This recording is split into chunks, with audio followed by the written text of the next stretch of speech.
Okay, we do not have any minutes to approve? No. Okay, public comment, if any. Public comment, Mr. Fleming.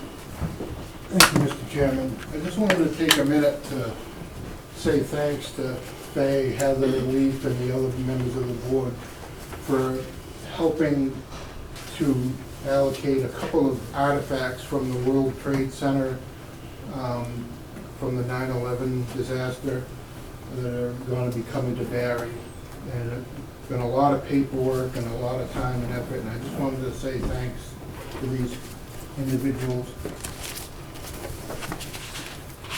Any other public comments? Alrighty. Well, we have a public hearing at 5:45, so we've got a few minutes.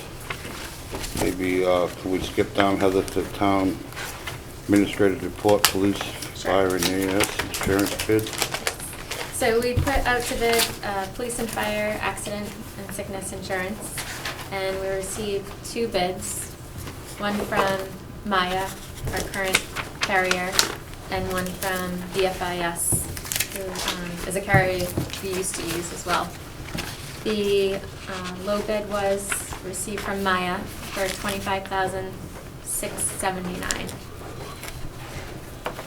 And the other bid was $26,825. What did we pay last year, Heather? $26,628, so it's decreasing. Nice. So you need a motion for that? Yes, please. I make a motion, we grant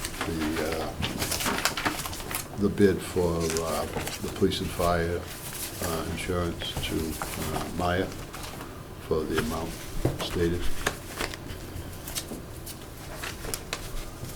Second. All in favor? Aye. Aye. Okay. 2 other things.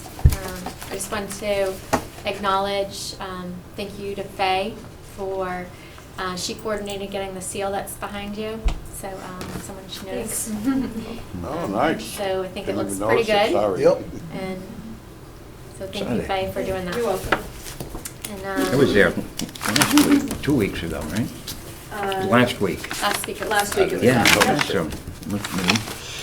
And George Ricker put it up, so thank you, Nice George. job. Yep. So, another thing I just want to briefly touch on is there were some questions from the public about the recall election and the process after, if the recall election voted out Selectman Jankowskis, what the next step was in that procedure, in that time frame. So I asked the town clerk for clarification on that, and she provided me the Mass General Law that it would reference. So I'll read you what she sent me. In accordance with Mass General Law, Chapter 53, Section 7, the last day to submit nomination papers to registrars of voters for certification, and Chapter 51, Section 10, which states in part, no election shall be held for any office pursuant to this section unless the selectmen file with the town clerk notice of an election for such office not less than 15 days before the last day to submit nomination papers to the registrar of voters for certification before the election or any preceding primary, caucus, or preliminary election. And she goes on to say, therefore, the soonest an election with candidates can be held is 64 days, which May 17th is the recall election. So the next election would be, the earliest would be July 20th. So I just want to restate that because there were some questions about when that would be held and for clarification for the public. That's all I have. Alrighty, we still got a few minutes. Correspondence, I can take care of that now, Heather. We received a letter from Quabbin Regional School District with their budget. At this moment, they're requesting a 14.3% increase. And as in years past, we receive that, and then we meet with Finance Committee probably several more times before the town meeting. So that was their original request for a 14.3% increase.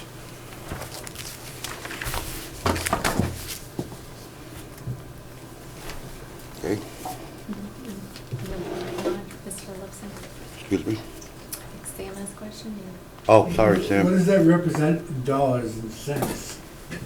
I'm not sure, Sam, what their total budget was this year, to be What honest was with it you. last year? That's what I'm saying, I can't remember off the top of my head. Was it like $32 million? Yeah, roughly. So if it's $32 million, what's 14% of $32 million? It's in the letter. Looks like, at this time, excuse me, the total assessment for the town of Barry is $5,552,758, which represents the 14.3% increases. And what was So I last think year, it comes you to know? Oh, I don't it remember. would be less 14%, is it? $552,000, huh? 5,552,000. 5,500,000. And that's just the increase. Yep. No, that's the total. That's the total that the town of Barry owes for this year's portion of the budget. Okay, so that's just, that's not the increase, that's 14% of it would be the increase. So I guess we better all get second jobs. Well, like I said, they always submit their first budget, and then along with Finance Committee and the Board of Selectmen, along with the school, we always work towards a lower portion for the town, we hope, and see what happens this year. Richie? Thank you. I think it becomes, it's kind of a numbers game based upon the proportional number of students that we're sending to Quabbin. And obviously, the number of students at Quabbin is going down. And we've got, I think underlying that, it's imperative that we work to get some solution with Stetson School. We got a disproportionate number up there. We have to figure out a way to get that money back. And I think when it quiets down, I think probably the summer months would be good to do something, try and work something out on that issue. Because I would guess a good portion of that increase is right there. And we're paying based upon the student enrollment from Barry. And, if the student enrollment's going down and we're going up, and our enrollment's staying the same or going up, and just a numbers game, we're on the way up what we gotta pay. So somehow we gotta figure a couple of these things out. And I would guess if you're in the other four towns, you'd probably be quite happy with the situation, but it's not very good for us, and we somehow got to figure it out. And I'd like to do that when we get quieted down, sometime perhaps in the summer. But they can come down, but they can't go up. So I don't know how we'll try to figure something out. Any other comments, questions on that?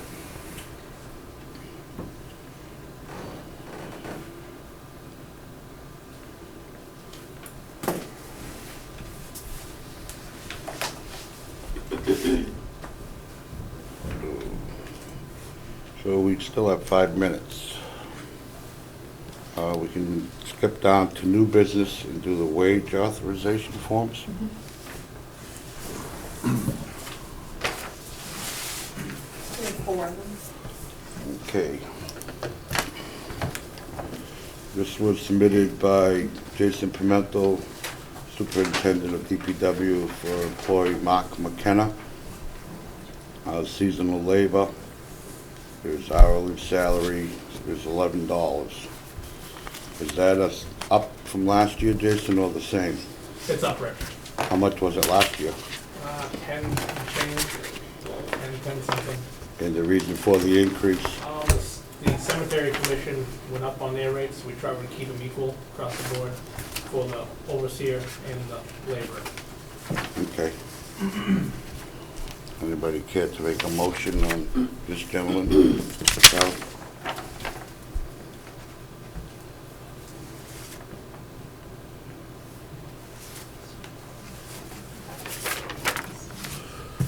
I'll make a motion that we grant Mark McKenna seasonal labor hourly salary of $11 per hour. I'll second it. All in favor? Aye. Aye. Charlie? Yeah. Okay, unanimous.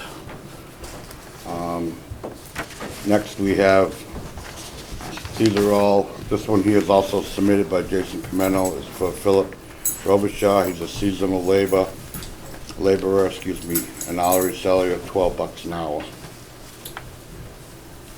And I take it he gets the extra because he's like the supervisor of the crew, Jason? Yeah, exactly. And again, same thing, that's just a match what cemetery did. It Correct. was just under 11 last year, so. What's the name?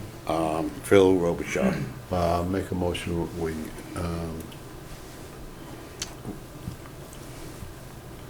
is he the seasonal labor? Or is he- Seasonal labor, $12 an hour. Okay, seasonal labor at $12 an hour. Second. All in favor? Aye. Aye. And then we have two from the Cemetery Commission, submitted by Dave Richards, Chairman. And it's the same as what we just did. Cemetery Supervisor for Colin Gardner at $12 an hour. Make a motion, we grant that request. Second. All in favor? Aye. Aye. Charlie? Yes. Okay. And the next one is Chris Shabbat, cemetery laborer at $11 an hour. Make a motion, we grant that request. Second. All in favor? Aye. Shall give that back to him, please. Thank you.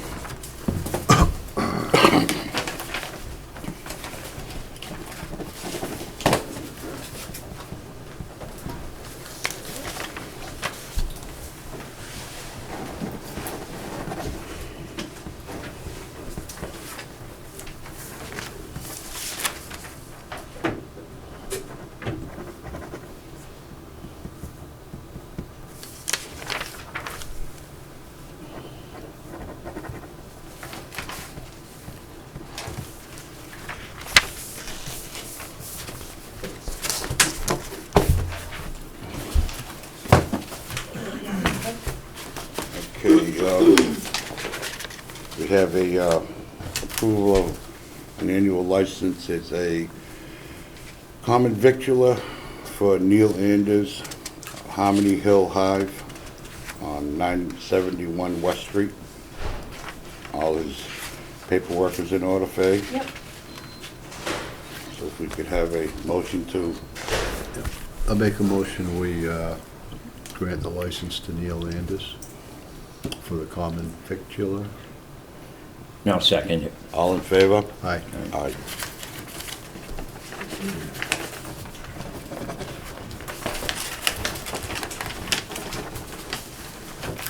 We have two places for our signatures.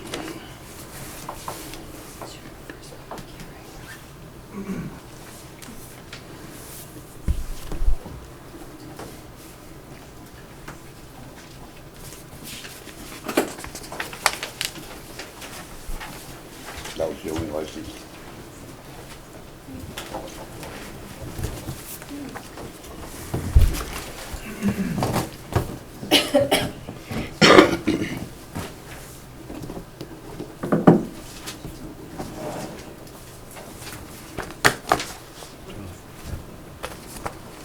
Thank you. Okay, seeing it is now 5:45, we'll be going on to a public hearing, a poll petition on Sunrise Avenue. I'll read the notice. In accordance with the provision of Mass General Law, Chapter 166, Section 22, notice is hereby given that the Board of Selectmen will hold a public hearing on Monday, May 2nd, 2016, at 5:40 p.m. in the Board of Selectmen's Meeting Room, Henry Woods Building, 40 West Street, Barry, Mass., on the following poll petition. Sunrise Ave, National Grid to install 3 JO poles on Sunrise Ave and remove 3 poles. Also relocate 12 JO poles on Sunrise Ave. The location beginning at a point approximately 501 feet north of the center line of the intersection of Hubbardston Road and continuing approximately 1,907 feet in a northerly direction. Locations proximity shown on the plan attached. Interested parties will have the opportunity to be heard. Copies of the complete applications are available for inspection during the business hours in the Selectman's office at the above address. The meeting room is accessible. Person requiring special accommodation should contact the Selectman's office.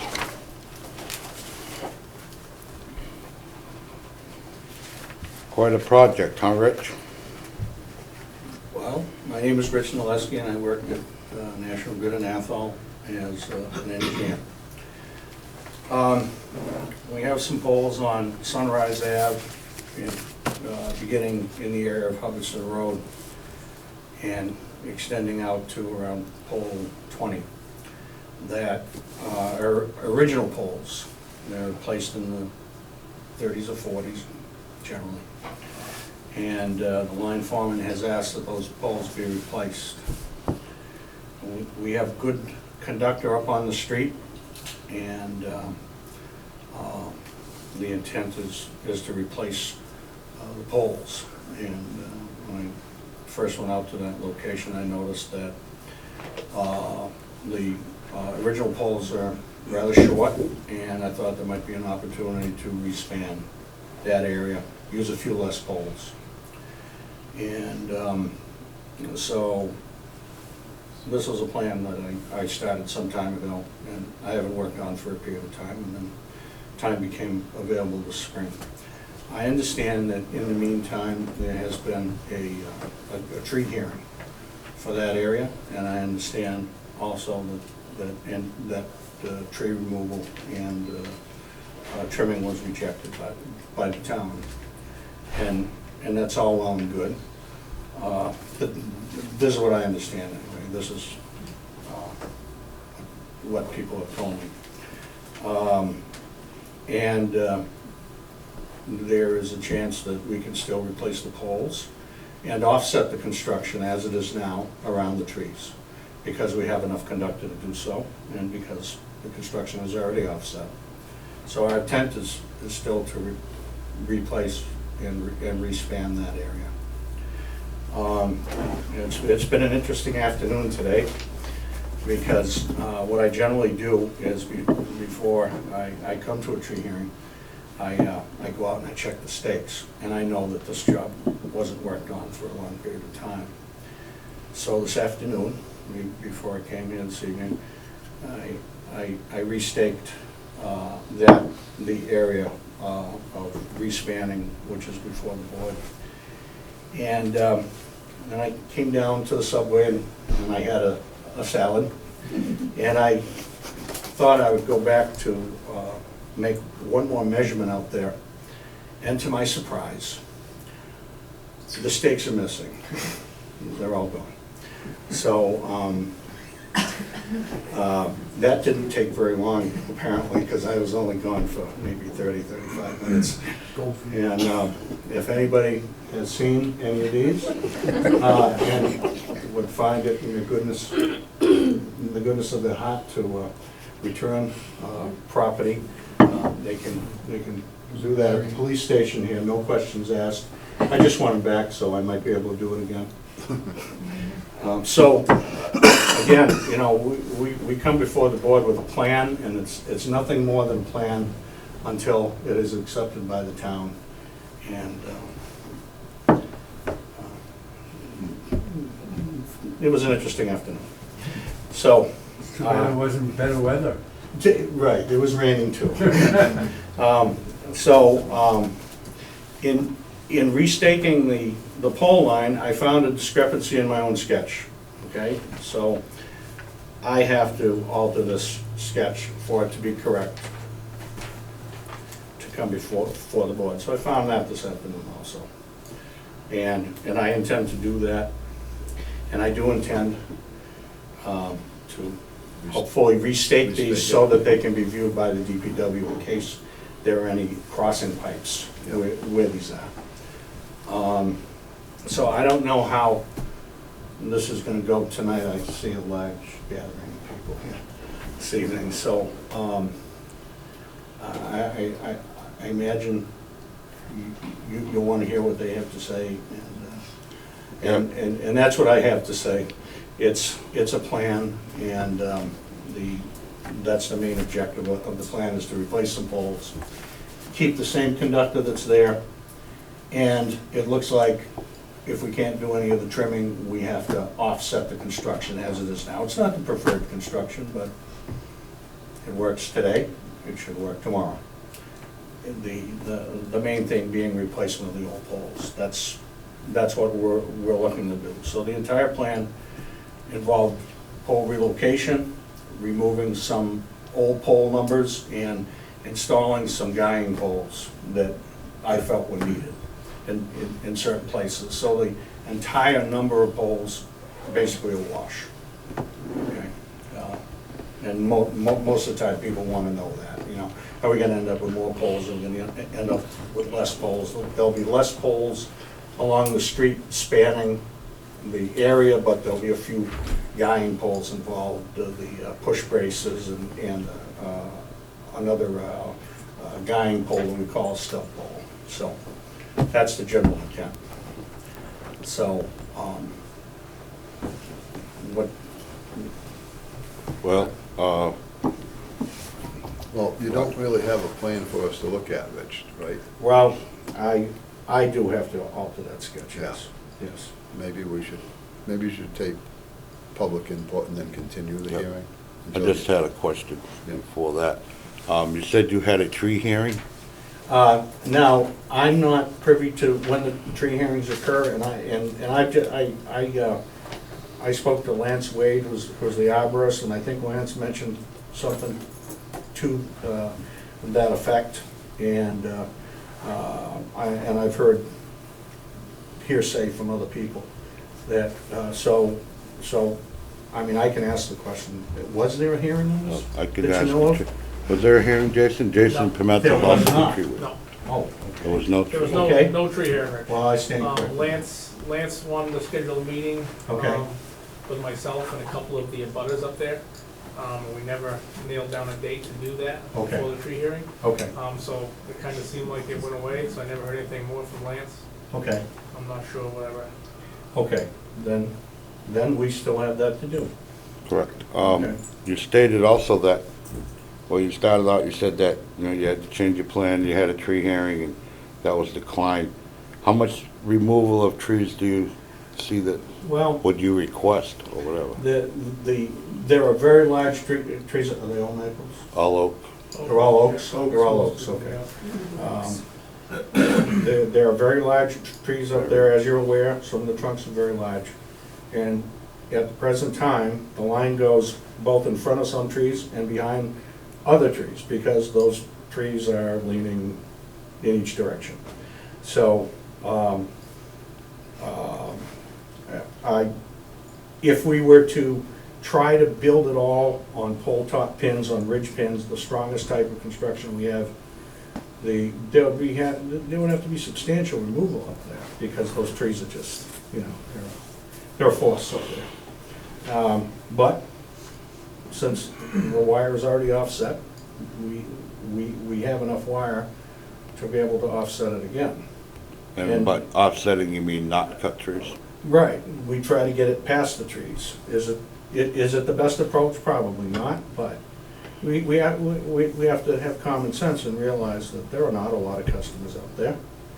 I mean, it's a line that serves, I don't know, does it serve 20 customers? Maybe that's all the line serves. So if we can get the poles replaced, that would be a good thing.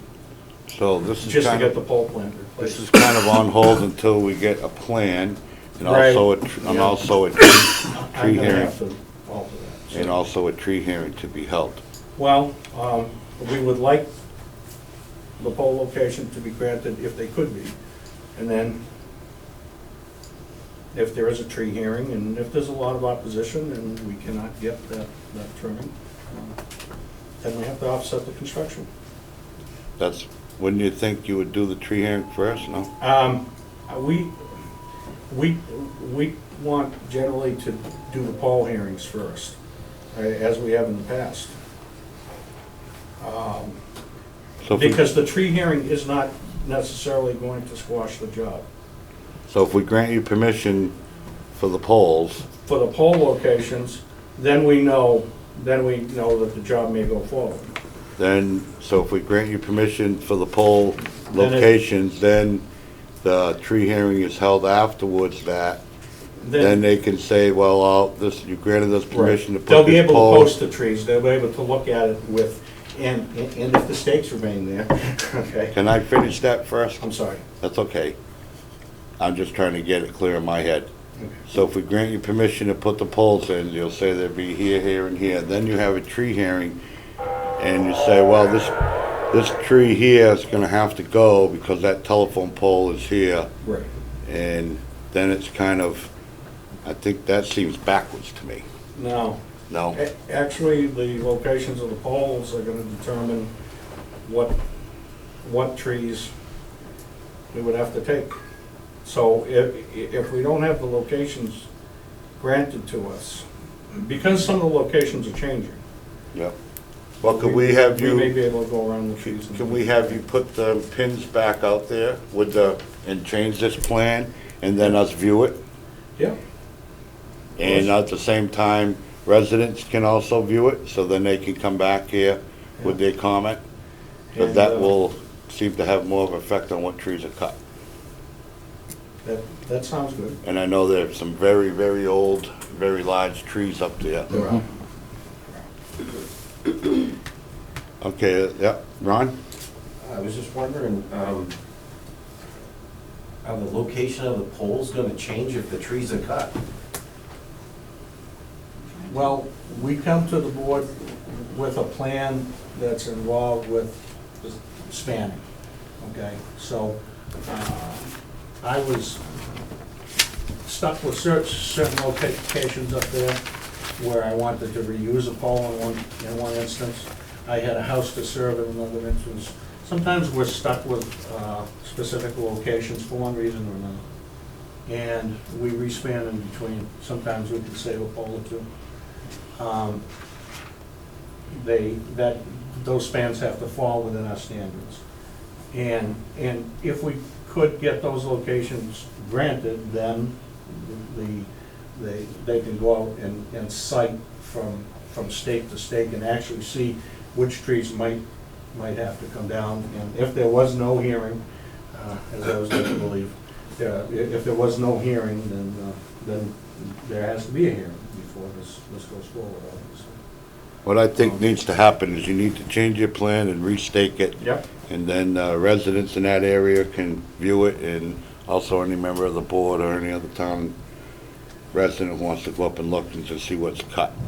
I do not want to cut this short, but I think that's where we stand at the moment, Richie, but just one question. Sure.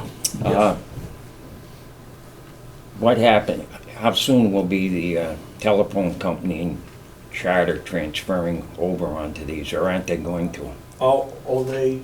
They will, because we're petitioning with Verizon for these poll locations. They're jointly owned polls. Yep, That's what you read, right? Right. I believe so. but they've been known to be Well, slow. Be very, and I can't Yeah, speak for another okay. company. In this area, National Grid sets polls in this town, so we're first, Verizon is next, and it's generally the cable company Yep. after that. you can blame the And bears for your it- Well, stakes. there is a system Yep, that we use to notify the next company. okay, just blame the bears for the stakes. Everybody else blames them for stuff. If I could have them back, it would help, because I had enough of this particular type, and I used almost the entire bundle, so. All right, we need to move on, because I have another public hearing Thank you. scheduled, and I'm Thank you. already a couple minutes late. Thanks, Rich. So does everybody understand what's gonna happen here? The residents and the, okay, perfect. What's that thing? Do I make a motion to continue Was this? there any Yes. public comment on Well, Ronnie had some. Yeah, it beyond that? I didn't see that. Yeah. Can we just What's that? make I need to make a continue? motion to continue this. Okay, yep. All right, so I just did. All right, I'll second it. Yeah. All in favor? Aye. Thank you. Thank you. Thank Rich, you. just stay in touch with me, let me know. Yeah, I will. Okay. I will. Thanks. Thank you very much. Okay, next we have scheduled another public hearing. I'll read the notice. Take notice that the Board of Selectmen will conduct a public hearing on Monday, May 2nd, 2016 at 5:55 PM in Henry Woods Building, 40 West Street, Barry, Mass. on proposed Farmers Series pouring permit for Stone Cow Brewery LLC at 500B West Street, Barry, Mass. Persons wishing to comment may do so at that time. The meeting room is handicap accessible. Persons requiring reasonable accommodations should contact the town administrations. This was also delivered to the area residents. I will read them quickly. Matus, this is their last names. Matus, Lindell, Lipson, Du Bois, Stevens, Landry, Bennett, Petricone, Burgoyes, Neary, Fulham, Sorelli, Marsden, Ferris, Beshna, Malis, Bentley, Custer, Sears, Young, McHugh, White, and Rich. So, this is for your brewery that you're putting in up there, correct, Phil? That's right. Is that? Okay. So, do we have any comments? Do you want to give a little lowdown on what's going to happen up there first, and then we'll... Sure. Planning to open up a farm brewery. Where we want to grow our own hops and barley ingredients. We want to be one of the only breweries in the Northeast that grows its own ingredients, making high-class, world-class beer. We're gonna make, basically, our goal is to make some of the best beer that's ever been made, because we'll have the freshest ingredients. And, you know, my partners and I and everything, we're a group of young people looking to reinvest in our town, and we'd like to diversify the farm in order to keep it going for another 100 years. And we see this as a natural kind of extension into this area. There's a lot of farm breweries that are popping up, and the craft beer scene has exploded. There's over 100 breweries in Massachusetts alone, Wow. and there's about 2 popping up every day in the country. And we kind of see this as, we want to run it sort of like Hardwick Winery, where, you know, you can go in, you can have, you know, in that case, a glass of wine, in our case, a glass of beer, and walk out with a bottle if you'd like to. In that bottle, that you guys explained to me before, the growlers, right, Phil? We're gonna try a variation of glassware. A growler is what every craft brewery is basically doing. It's what Gardner Ale House sells. When you go to Gardner Ale House and want to walk out with any beer, you get a growler. It's called a growler. It's a 64-ounce bottle. Yep. But we're also going to probably look into doing a 32-ounce bottle, which is what Treehouse Brewery does down in Munson, Massachusetts, which is also on a dairy farm. And we'll see where that goes. Oh, cool. Now, just a question, when you guys approached us last year, I think it was, we discussed this, you said you weren't gonna grow the hops, now you are. What happened? I'm just curious. I don't think Before- we Yeah, said we that. always reply. I thought you said you were gonna grow the Barley. barley, Yeah. Yep, barley and, and you didn't say the hops, I was just wondering if you Well- found out that you can grow it, The or... main ingredient is the barley. The hops are a little insignificant, and some beers use them and some don't. Oh. But yeah, we're gonna be growing hops and barley, yeah. Cool. And one of the biggest hop growers in Mass is Clover Hill Farm down in Hardwick. Yep, And we're good friends with the Proudies, and talked over, and they kind of told us what they knew about growing hops. And for the most part, the hops are there to add flavor, bitterness, or aroma. And we've already got our state permit and our federal permit, and this is the last permit that we need.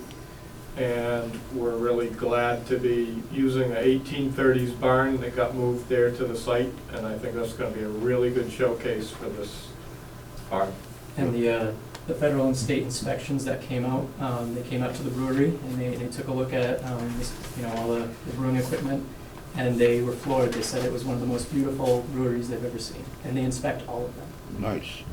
And so you want the pouring license so you can serve people up at the annex up there, the farm stand, a glass of beer if they come in. In the Right. barn, we Yeah, would just like in to the have barn? a tasting room and, yep, in the barn as well. So that way, if you have functions or something, you'll be able to serve. Will it be just beer and wine, or is it a full pouring license? No wine, it's just beer that we produce. You can't serve any other beer in the world, but that's Oh. produced there, and no wine or, That's why it's called a farmer's? right. Only what we make. I see. We want to make a true farm-to-glass product. Oh, So we don't want to sell anybody else's wine or hard liquor. We want to sell our own. Budweiser is banned from the premises. And if you look at, like even up in Westminster, the Wachusett Brewing Company is sort of a gem of that small town as well. And a lot of people have been, it's basically been a revolving door up at the project. And it seems like the town is very excited about this to happen. so, any other residents have any questions, concerns, comments about this? I have a question. Go ahead, Mrs. for Beshna. Phil. Is the private road between the country store and Washburn Road, is that going to be remain private, or will that be a public access road?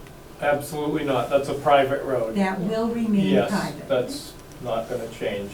Perfect. Unless the town wants to take it on and plow it and maintain it in Paris, and I don't think they wanna do that. You're right about that. Thanks.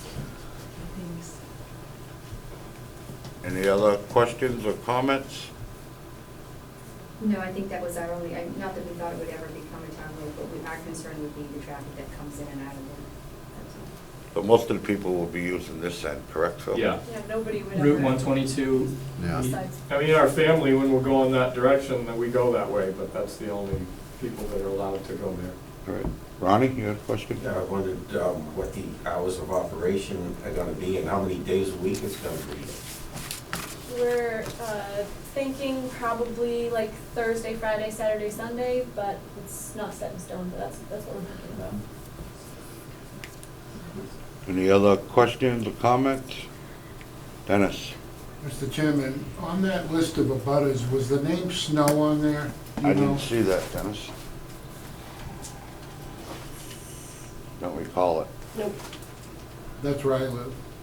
I never got a notice, so I'm wondering if people would own that. The assessors put the notice, the abutters list together. It's like a certain number of feet, so you might have been Well, feet from the property line. is the Sears name on there? Because the person across the street from me was notified. Yep, I mean, Sears? yeah, if you wanna see the abutters list, I can give it to you. Oh, just if Sears is there, their house is right here, so it's way past See where it on I there? I didn't see I'm it. just curious if Probably the direct. Yeah, landlord. our land is Direct on land this about side of the it. road, and it kinda wraps Direct around land about it? Sam Lipson's. Their land goes into that. Okay. Yeah, the Sears that's on there, Dennis, is the one up farther. Oh, I thought it was. Not, Lenny. no, not Lenny. I just thought maybe the people that own the property on that didn't say anything, or didn't know. Maybe they don't have to be notified. The furthest down West Street towards here would be the Whites. No, Yeah. I think Sam Lipson. The Yeah, assessors. his property Yeah. touches yours, I think. Right. Yeah, Sam Lipton on that side of the road, correct, This across. This side would be the Whites. This side will be Sam Lipson.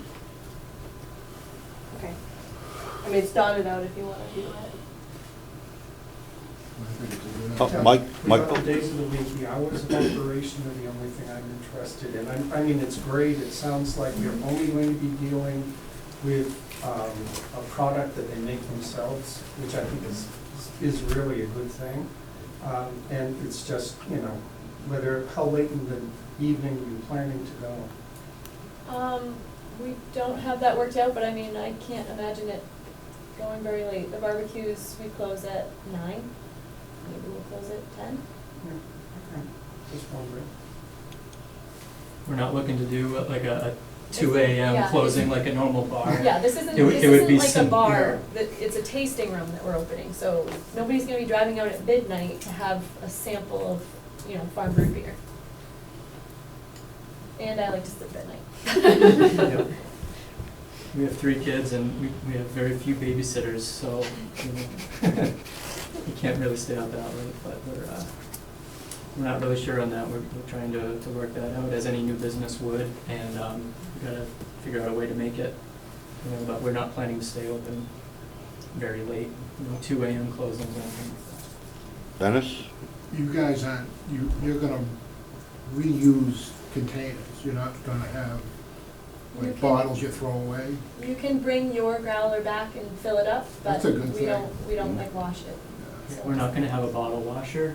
Most of the craft breweries now, once you buy your bottle, you own your bottle, just the way, same way you used to do with the milk bottles. Personally, I think everything should go back to bottling, and get rid of all this plastic. Also, just for the people in the room, when we were first approached by the Stevens family about this project, they had stated that they're gonna be growing, and at that time I thought the hops was not included, but now it is. But growing this, the grain on the farm, and then after they get done processing that to make their beer, then in turn it's gonna be back fed to the cows, correct? Happy And then it will be Happy in cows. turn right back to the, Brewer's grain's a big back feed into for the land, so I livestock. think that's kinda nice, you know, a revolving thing, very green community. It's sort of what Sort of set thing. this, you know, kind of in motion. Most craft breweries have a relationship with a dairy farm or a pig farm. In order to feed their spent grains, it's sort of a benefit to the brewery, because they don't have to pay to have their spent grains disposed of, and it's a benefit to the farmer, who can pick it up for free and feed it to their own cows. And we can do it all in one place, and, you know, make beer and then make milk. Any forecast on when this might be pouring your first farm beer up there? We're shooting for June, July, somewhere in there. Yeah, it's Maybe been it'll tough. I'd like to say the first week in June. That's when we'd be brewing. That's when we'd be perhaps brewing, but It's maybe May not 2nd, serving. I'm aware. As soon as we can, how about that? We've never built a brewery before, so we're a little vague on exactly how, you know, when we can get everything squared away. We're still building the brewery, and June 1st. that's what he said, so Phil might make us stop sleeping in order to make that a reality. Well, yeah, that was his You plan. know, yeah. because after you brew it, you do have to age it, you know. And sample it. Right. How will them, what will fire the process? What do you use for, you have to heat this up, I take it, Yeah, So so, wood and propane. wood and propane? Yep. Cool. Does anybody else have any questions or comments before we act on granting permission or not granting permission for this license? I think it's a great idea. Well, you guys have anything else? No? You might even have the straw, which is probably worth more than the whole I got a thing question. put together. Have you thought about getting methane out of your manure piles to use that gas? Yeah, we've thought about it, but it's not a very sustainable thing, in my opinion. It's a pretty tough thing to do, and it's very, very expensive. You need a lot of government money to make that happen. Okay. So I'll make a motion, we grant Carter Stevens their Farmers Series pouring license, Stone Cow Stone Brewery, Cow Brewery. LLC. Sorry. Stone Cow Brewery. Stone Cow Brewery LLC. I'll second. All in favor? Aye. Aye. Unanimous. Well, good luck. thank you, and hope you're all you invited have to the good grand luck. opening, and I hope to see you all there. Well, let us know. I'll have a permit created tomorrow that you guys can sign. Okay. Well, good luck again. I hope it works out I well. hope it works out Thank for you. you. Yeah, Thanks. good luck, guys. You guys do it. Not long, you can show your. Did everybody sign it? Those people just want to make a decision. Yeah, What's happening? just make an announcement. We'll just sign. For anybody who hasn't signed in on the sign-in sheet, if they could do so, please, we'd appreciate it. Thank you.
set, Helen, Lee?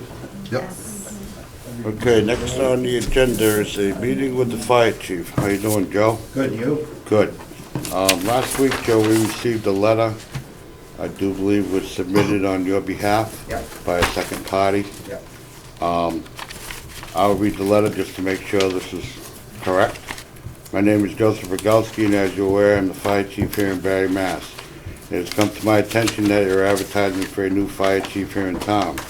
Apparently, there is a misunderstanding on your part. I am the fire chief and will remain the fire chief until I choose to resign. I will not be resigning, therefore you should not be advertising for a replacement. I believe your confusion is because you required me to sign a paper in order for you to offer me a contract last year. That paper, by your words, recently published from your executive minutes, states that you will only offer me a contract contingent upon me signing a letter of intent to resign. A letter of intent is no way a resignation. I will not be resigning. I hope this clears your confusion and relieves you of unnecessary hurry to seek a replacement for me. Rest assured, my commitment to the safety of this town and the firefighters who rely on me in the times of need has not wavered. I stay committed to my job, the firefighters who give so much for this community, and of course the people of this town. Thank you for your time, Joseph Rogalski. That sound what you submitted, Joe? Okay, when we received this, we forwarded it to our Labor Council, who's involved with all the contracts. And I will read a letter we received from him regarding to this. It says, Dear Chief Rogalski, the Board of Selectmen received a letter from you at the April 25th, 2016 Selectmen's Meeting dated April 19, 2016, stating you are seeking to withdraw your resignation from employment as the fire chief for the town of Barry. As you know, we currently have a one-year employment contract which terminates on June 30th, 2016.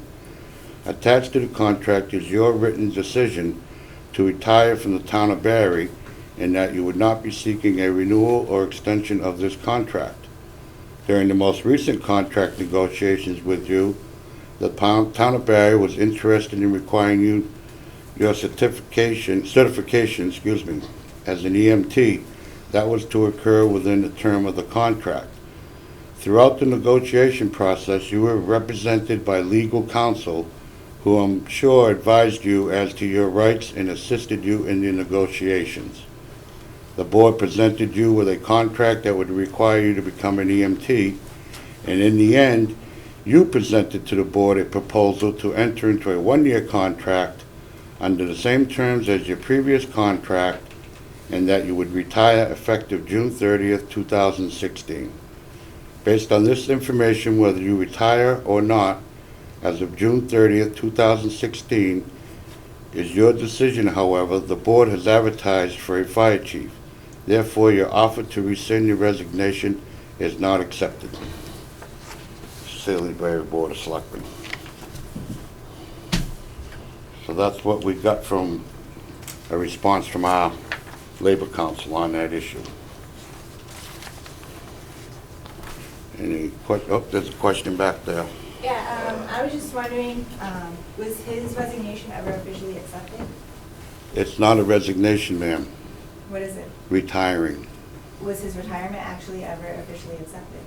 I don't think you accept retirement. Actually, well, okay, I'm in the military. Okay. And when we retire, we have to put in a letter, just like Joe did. You have to put in your letter of retirement, and then it actually has to be officially accepted. Well, he attached that letter to his contract, which in turn was signed by himself. Who else signed it? All three selectmen. So you guys officially accepted it, is that what you're trying to say? I would say that would mean that. We all three signed it, including the chief. And in the executive minutes, from when I did my research, I also saw that it was contingent on his contract. So you guys are saying that you weren't giving him a contract unless he signed that. So I would say that was signed under duress. That's just my opinion. Okay, thank you. Any other questions or comments on this, Joe? I'm being counseled by the fire chiefs, and the fire chief's stance is that if you plan to not reappoint me, you have to give me a letter in writing and the reason why 1 year in advance before I can be removed as a strong chief. That's why I rescinded my contract, because I wasn't sure what was gonna happen with the board. Now we've had some changes, maybe going in the right direction. And I've had a lot of people in the town of Barry, come up and tell me they want me to stay as fire chief, they think I'm doing a good job. And that was part of my decision to change my mind, like a human being has the right to do, is change their mind. So I haven't got an official letter a year in advance that I'm not being reappointed, so whether I have a contract or not, I'm still a strong chief, I'm still a fire chief in the town of Barry. Well, I think the year in advance would be the contract. Because the letter that you attached to it, Joe, said that you were retiring. But I didn't get a letter from you people telling me that I have 1 year, and there was no cause given. An official letter. Now, you decided to retire. We never asked you to resign. No, it's not resign. Well, or we didn't ask you Right. to retire neither. You told me that was the way, that was the terms of the contract. No. Okay. Heather, do you want to, I believe the terms of your contract read the 6 months notification, and that's what the board issued. A decision and a letter was sent to you 6 months. In what year? In December. December. Right. We're talking a contract. Contract and an appointment are two different things. You don't, fire chiefs don't have to have a contract.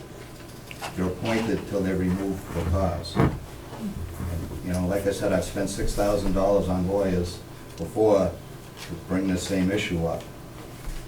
That fire chiefs don't have to have a contract. I don't have to have a contract to work. Right. But I and have that to was- be, I have to be removed for cause. But you agreed to the terms of that contract. You signed a contract for the town, so unless by A contract. mutual. My contract, the contract will be null and void. I haven't been removed as a strong chief. I think at this point, put your concerns in writing, Joe, and we will forward them to the town attorney, Yeah. okay? I mean, we've been through this before with that, and it turns in, it costing me a lot of money, and I can't afford to keep spending thousands of dollars. Right. But, No. but I think at this point, we're Yeah. a loggerheads. We're Yeah. saying one thing, you're saying another. Okay, So that's put your fine. Yeah, concerns, if you would, Yeah. in writing. We'll forward them to our attorney. And if you have to seek counsel, Yeah, you know, for backup, yeah. do that. so, just for my clarification, Joe, you're stating that you don't need a contract, so you can Right. continue to be the fire chief as an Until I'm employee, removed, an until- employee at will. That's Until how I'm that works, removed correct? for cause. And with written notice a year ahead of time, like they just did in Hardwick last year. They had to And give you're- Ray Walker writing a notice a year in advance that he was not gonna be reappointed. And the this year. reason being is because you're a strong chief. Strong chief one, yeah, the town which they adopted in 1952.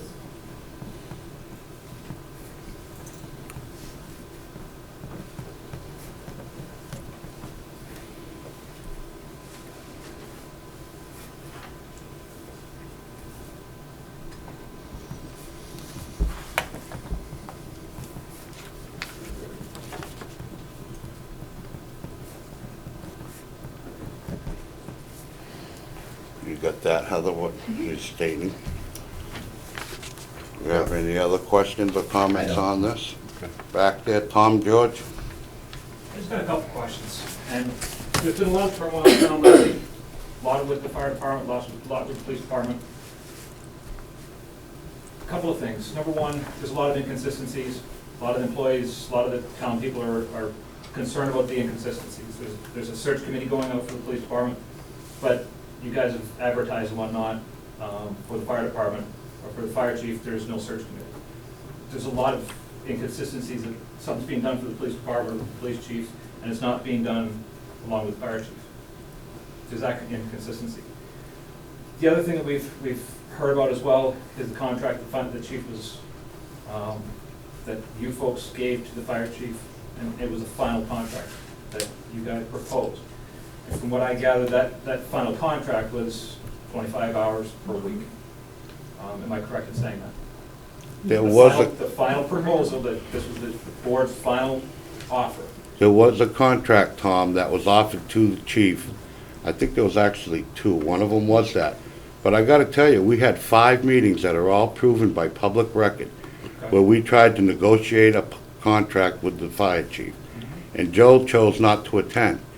And I don't know if you've ever been involved in any negotiations. It's very difficult to negotiate anything, whether it be a contract or an agreement, without the other party sitting across the table. It's almost difficult.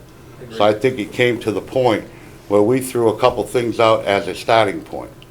One of the things that I did not know at the time was that that would have affected the fire insurance ratings for the townspeople. That was brought to our attention several months after that, well, actually only a few months ago. And upon looking into that, that was the case. So if Joe had came and started a negotiation with us, I think it would have been a heck of a lot better of an outcome for everybody than what happened. But like I said, I don't know how you can negotiate a contract with anybody when they won't attend. Okay. So that was just my take. I don't know about these other guys. Right, and you know, I think there's been a lot of miscommunication, a lot of Absolutely, a lot of misinformation. I agree 100%, Tom. And the one thing I have to say is that the final offer that I have heard and have seen is 25 hours a week. You know as well as you do, I do. I can't make a living on 25 hours a week, especially if I've got to have my employer give me special permission to go to an outside employer.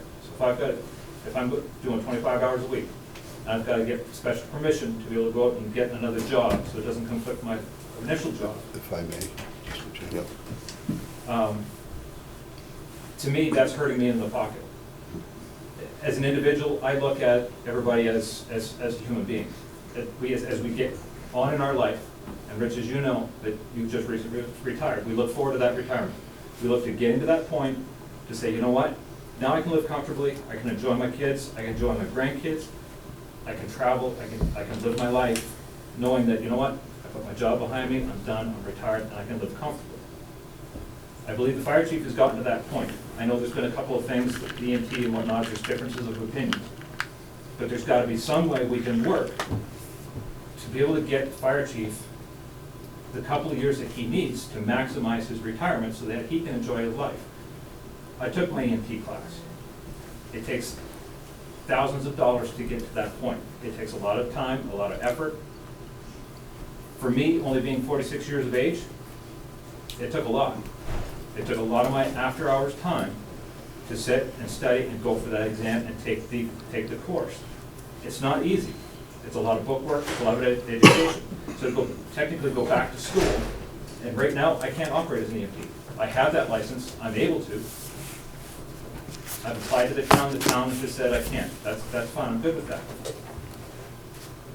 But it's hard for me right now to find a job to be able to practice as an EMT in another community.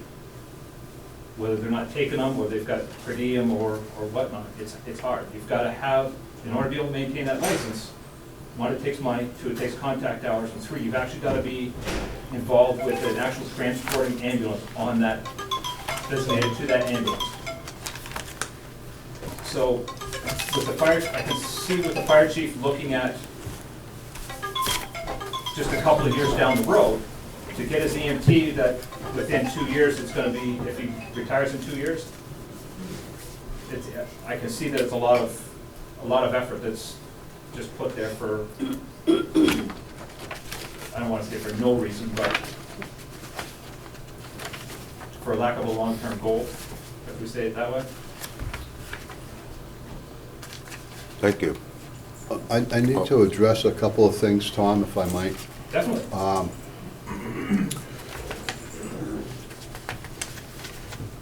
The offer to cut, that we presented to him, to cut him to 25 hours a week, there was no loss of pay.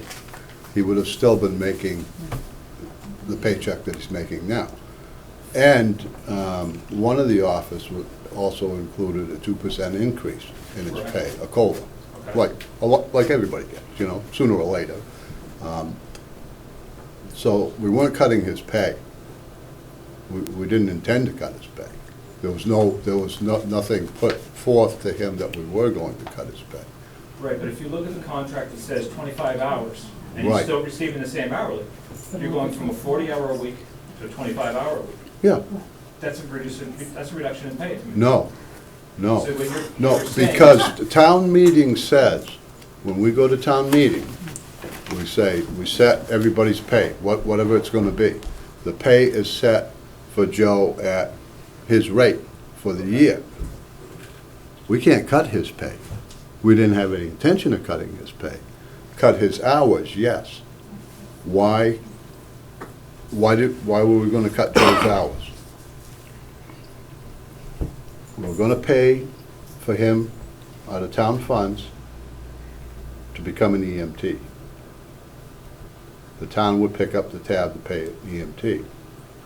He would work 25 hours a week so he could get that EMT license without having to go Saturdays, Sundays, nights, holidays, et cetera, et cetera.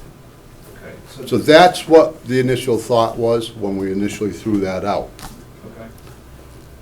So what you're saying is he would maintain his current salary? Yes. He would only have to work 25 hours a week? Right. So if he's making, 74,000, 72, 71, whatever it happens to be. He would have continued to been paid that amount of money. okay. And just to, if you don't mind if I respond to No. the chairman's comment. I have been in negotiations. I've union steward, I've been in this table. Initially, we had a representative from the select board or the DPW commission here with us.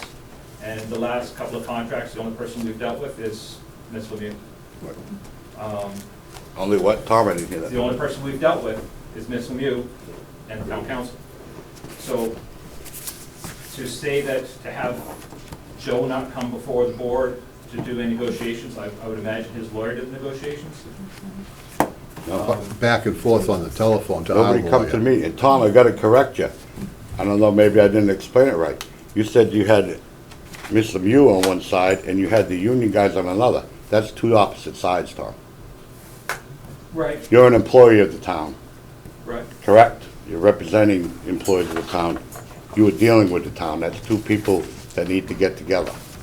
Yes, but the way I look at it is, it would be nice to have a member of that board or a member of the select board be in, maybe say some of the first couple of contracts we had a member of that board sitting here, and a lot of stuff got hashed at the table. We didn't have to keep going back and forth. You know, and over the years, that has dwindled, where the only one we've dealt with is Ms. Lemieux and town council. So it's, you know, personally, it'd be nice to see a select person or a person from the DPW come up and actually do some negotiating. Person from the DPW, meaning a commissioner? The commissioner, yeah. Okay.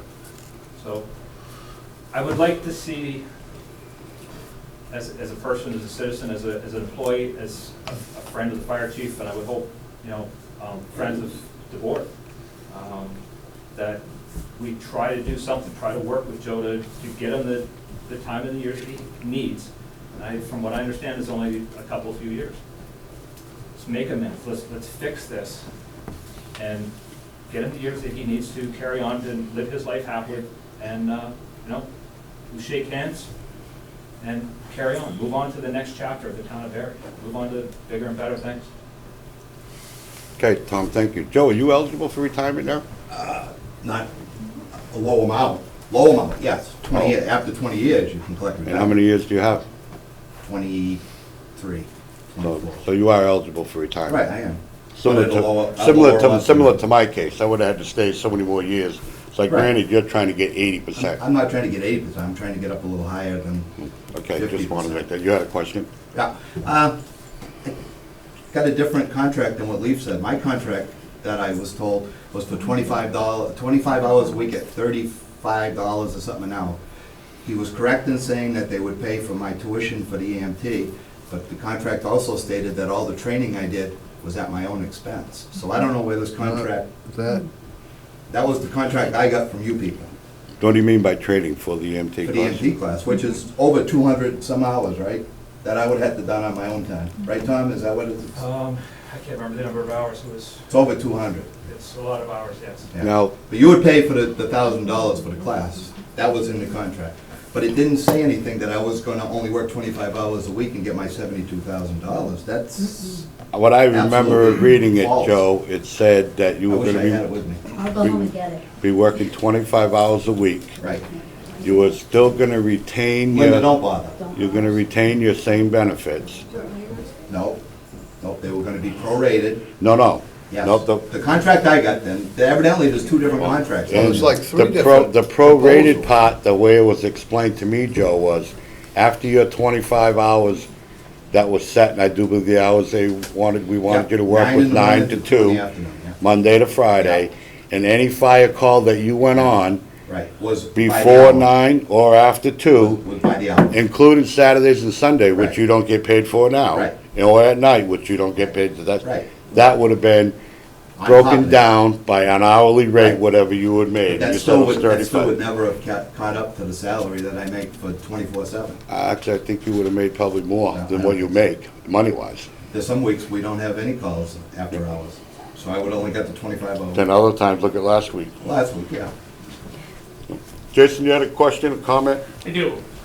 I see I'm listening to this, I'm trying to stay out of it all, I shouldn't get involved. One thing that's bothering me is, everybody's throwing out these ideas and statements. There's no person in this room in their right mind that would have turned down a contract to work 25 hours a week and make the same pay. No, regardless of what the stipulations were that the board was giving them. So I think what Leaf said, Leaf, I think you misinterpreted. I personally have seen the contract that Joe has received as well.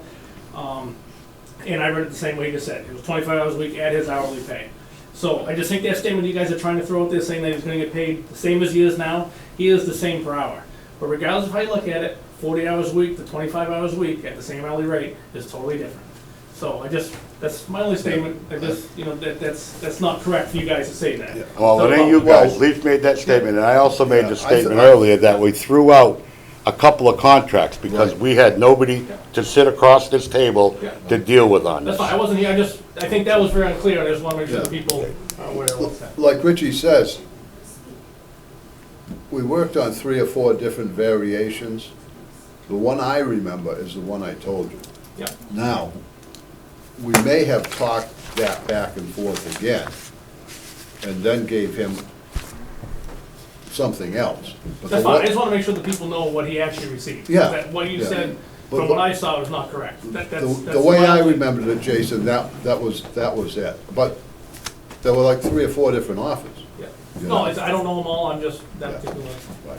What he actually received was the same pay, did not have to become an EMT, same hours, and he signed a letter on the back saying he would retire Right, the 1st of July. right. That was his last counter offer back to us, which we accepted.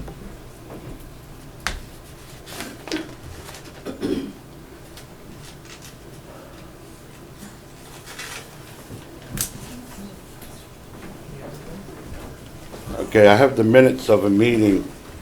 It is dated Tuesday, June 2nd, 2015. The board discussed with Employment Council the fire chief's contract and the terms. The board agreed to offer the fire chief a what, excuse me?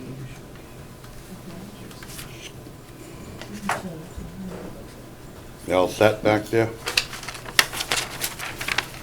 The board agreed to offer the fire chief a one-year contract, a 2% salary increase, that he would become an EMT certified no later than December 1st, 2015. Position will be 25 hours per week. Core hours will be 9 to 2, 5 days a week, with the exception of 2 Mondays a month for fire training to be 4 to 9. The board also discussed prorating benefits based on schedule and that Collins would need to be documented. That was one of the ones that was sent out to Joe. So there was one with those stipulations. Then, I never saw that one. Yeah. then here's another one, and this is Monday, June 15th, 2015. Heather Lemieux stated she had hand-delivered an email, the draft terms of new contract, but had not had a response. She also reached out to him via his cell phone at noon, only to reach his voicemail. Lemieux stated she was contacted by attorney Jack Collins, who was representing Chief Rogalski, and he was in contact with the town attorney, Fred Dupree. She explained he spoke with Attorney Dupree, and Chief Rogalski offered counter terms. His first counter offer was to keep the same terms with no increase, and to provide the town with a letter of intent to retire. The second offer was to accept the proposed contract, for a 25-hour position, but to exclude the requirement of an EMT, and provide the town with a letter of intent to retire in 1 year after the 1-year contract. Kay Inman would like to give the chief less money for not fulfilling the EMT requirement. Ian Kauskis asked about having the chief become part-time if the town voted at a town meeting to fund a full-time chief. Heather Lemieux explained the town voted at a salary, not hours. Kathy Inman stated she would recommend reducing the chief's hours to 25 per week and his retirement in June 2016, and would not have to become an EMT. So that's another couple of scenarios that was out there. And Heather, this one here is June 23rd. Fire chief's contract, attorney Fred Dupree had contacted Joe's lawyer, Jack Collins, provided him with the contract proposals. She explained that the chief did not accept them, and the position would be, if the chief did not accept them, the position would be posted. The chief refused both proposals and requested to enter into a contract using the currently one in place with a retirement date of June 30th, 2016. She explained that Attorney Dupree recommended to the board to accept the chief's proposal. Kay Inman stated she was concerned about accepting the offer presented by Jack Collins. The board had discussions on the offer, and after June 30th, the chief become an employee at will if there's no contract in place. I would like to discuss it with Attorney Dupree further. And that was 23rd. The next one was the 30th, and it said the Employment Counsel Fred Dupree briefed the board on his discussions with the Fire Chief's counsel, Attorney Collins. The board agreed to offer the Fire Chief a contract with his term ending June 30th, 2016, and that he signed a letter stating he would retire in June 30th, 2016. The letter would be attached to his contract.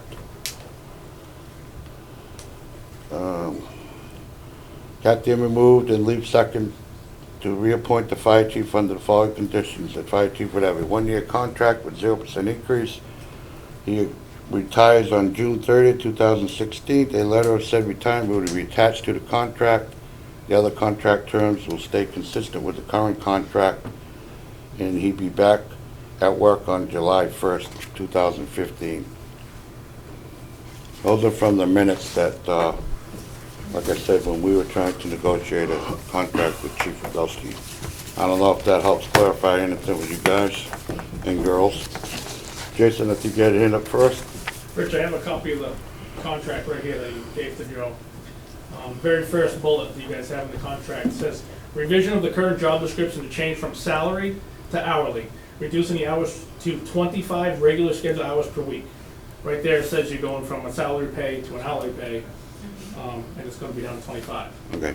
So that was the contract you gave him, just for clarity to everyone. Yep. That's all. Joe, you had a question? Yeah, just, you keep saying I never came to the contracts. Well, when I got that proposal, I didn't know much about it. I turned it over to the fire chief's lawyer. The fire chief's lawyer reviewed it, and he said, can't make me be an EMT. They can't cut my hours. So he said he would take care of the negotiation, because he said there's no need for me to go and negotiate, because number one, they can't force me to be an EMT because the fire department doesn't run the ambulance service. They can't cut my hours because I'm a strong chief, and if town meeting appropriates X amount of money, then that's what they pay me, X amount of money. So my lawyer handled it without without me having to get involved and do something, say something, or sign something that wasn't proper. So, you just said you didn't have to do something or sign something that wasn't proper. You signed that contract that says you're retiring. And that That was was intent. drawn up by That your, was intent. by your attorney, No, forwarded your to our, no. Okay, that didn't come from, I think the Okay. attachment came from our attorney sent to. Right. Right. Right. But the discussions was before that letter. Yep. Ma'am? It seems to me that, the chief probably signed the intent to retire based on the fact that he felt he was being forced to go into part-time, which he couldn't afford to live on. The man's dedicated his life to this town, and he's being forced to go part-time. I think in his shoes, I would take retirement over that as well. Okay, thank you. So Sam had his hand up first. Go ahead, Sam.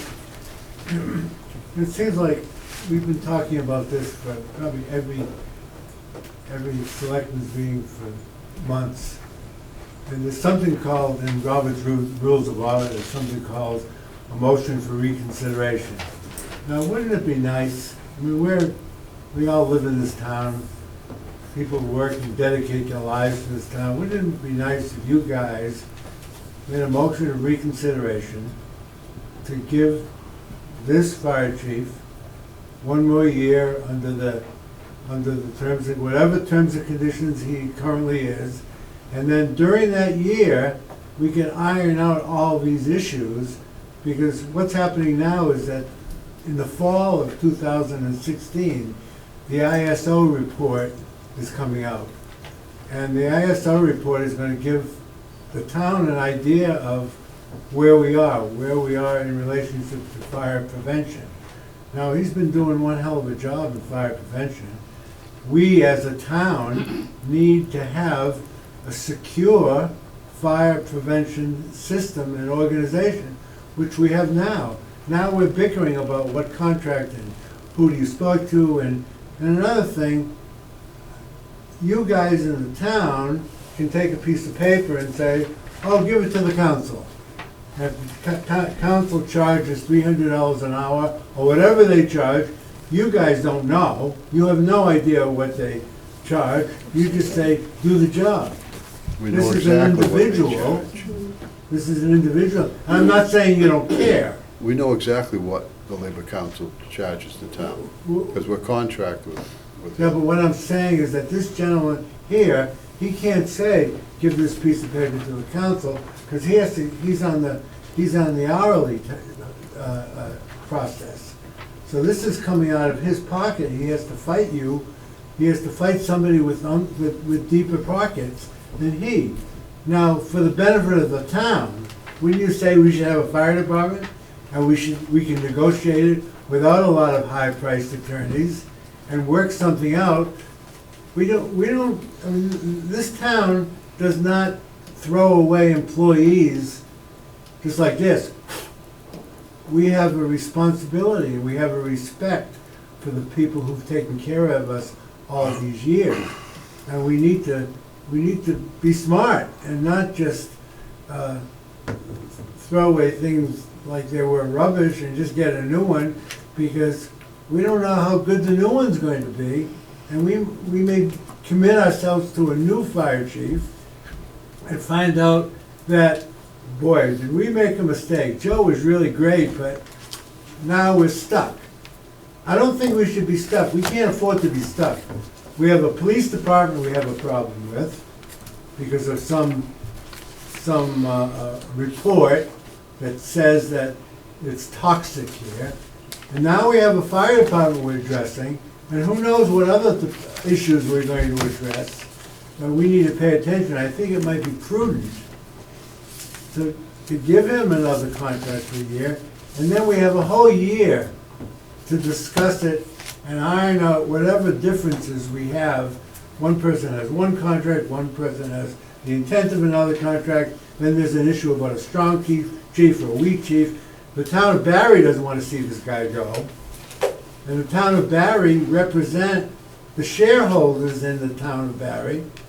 You folks are the board of directors theoretically, but as we've shown, we told one of the board of directors not to come back.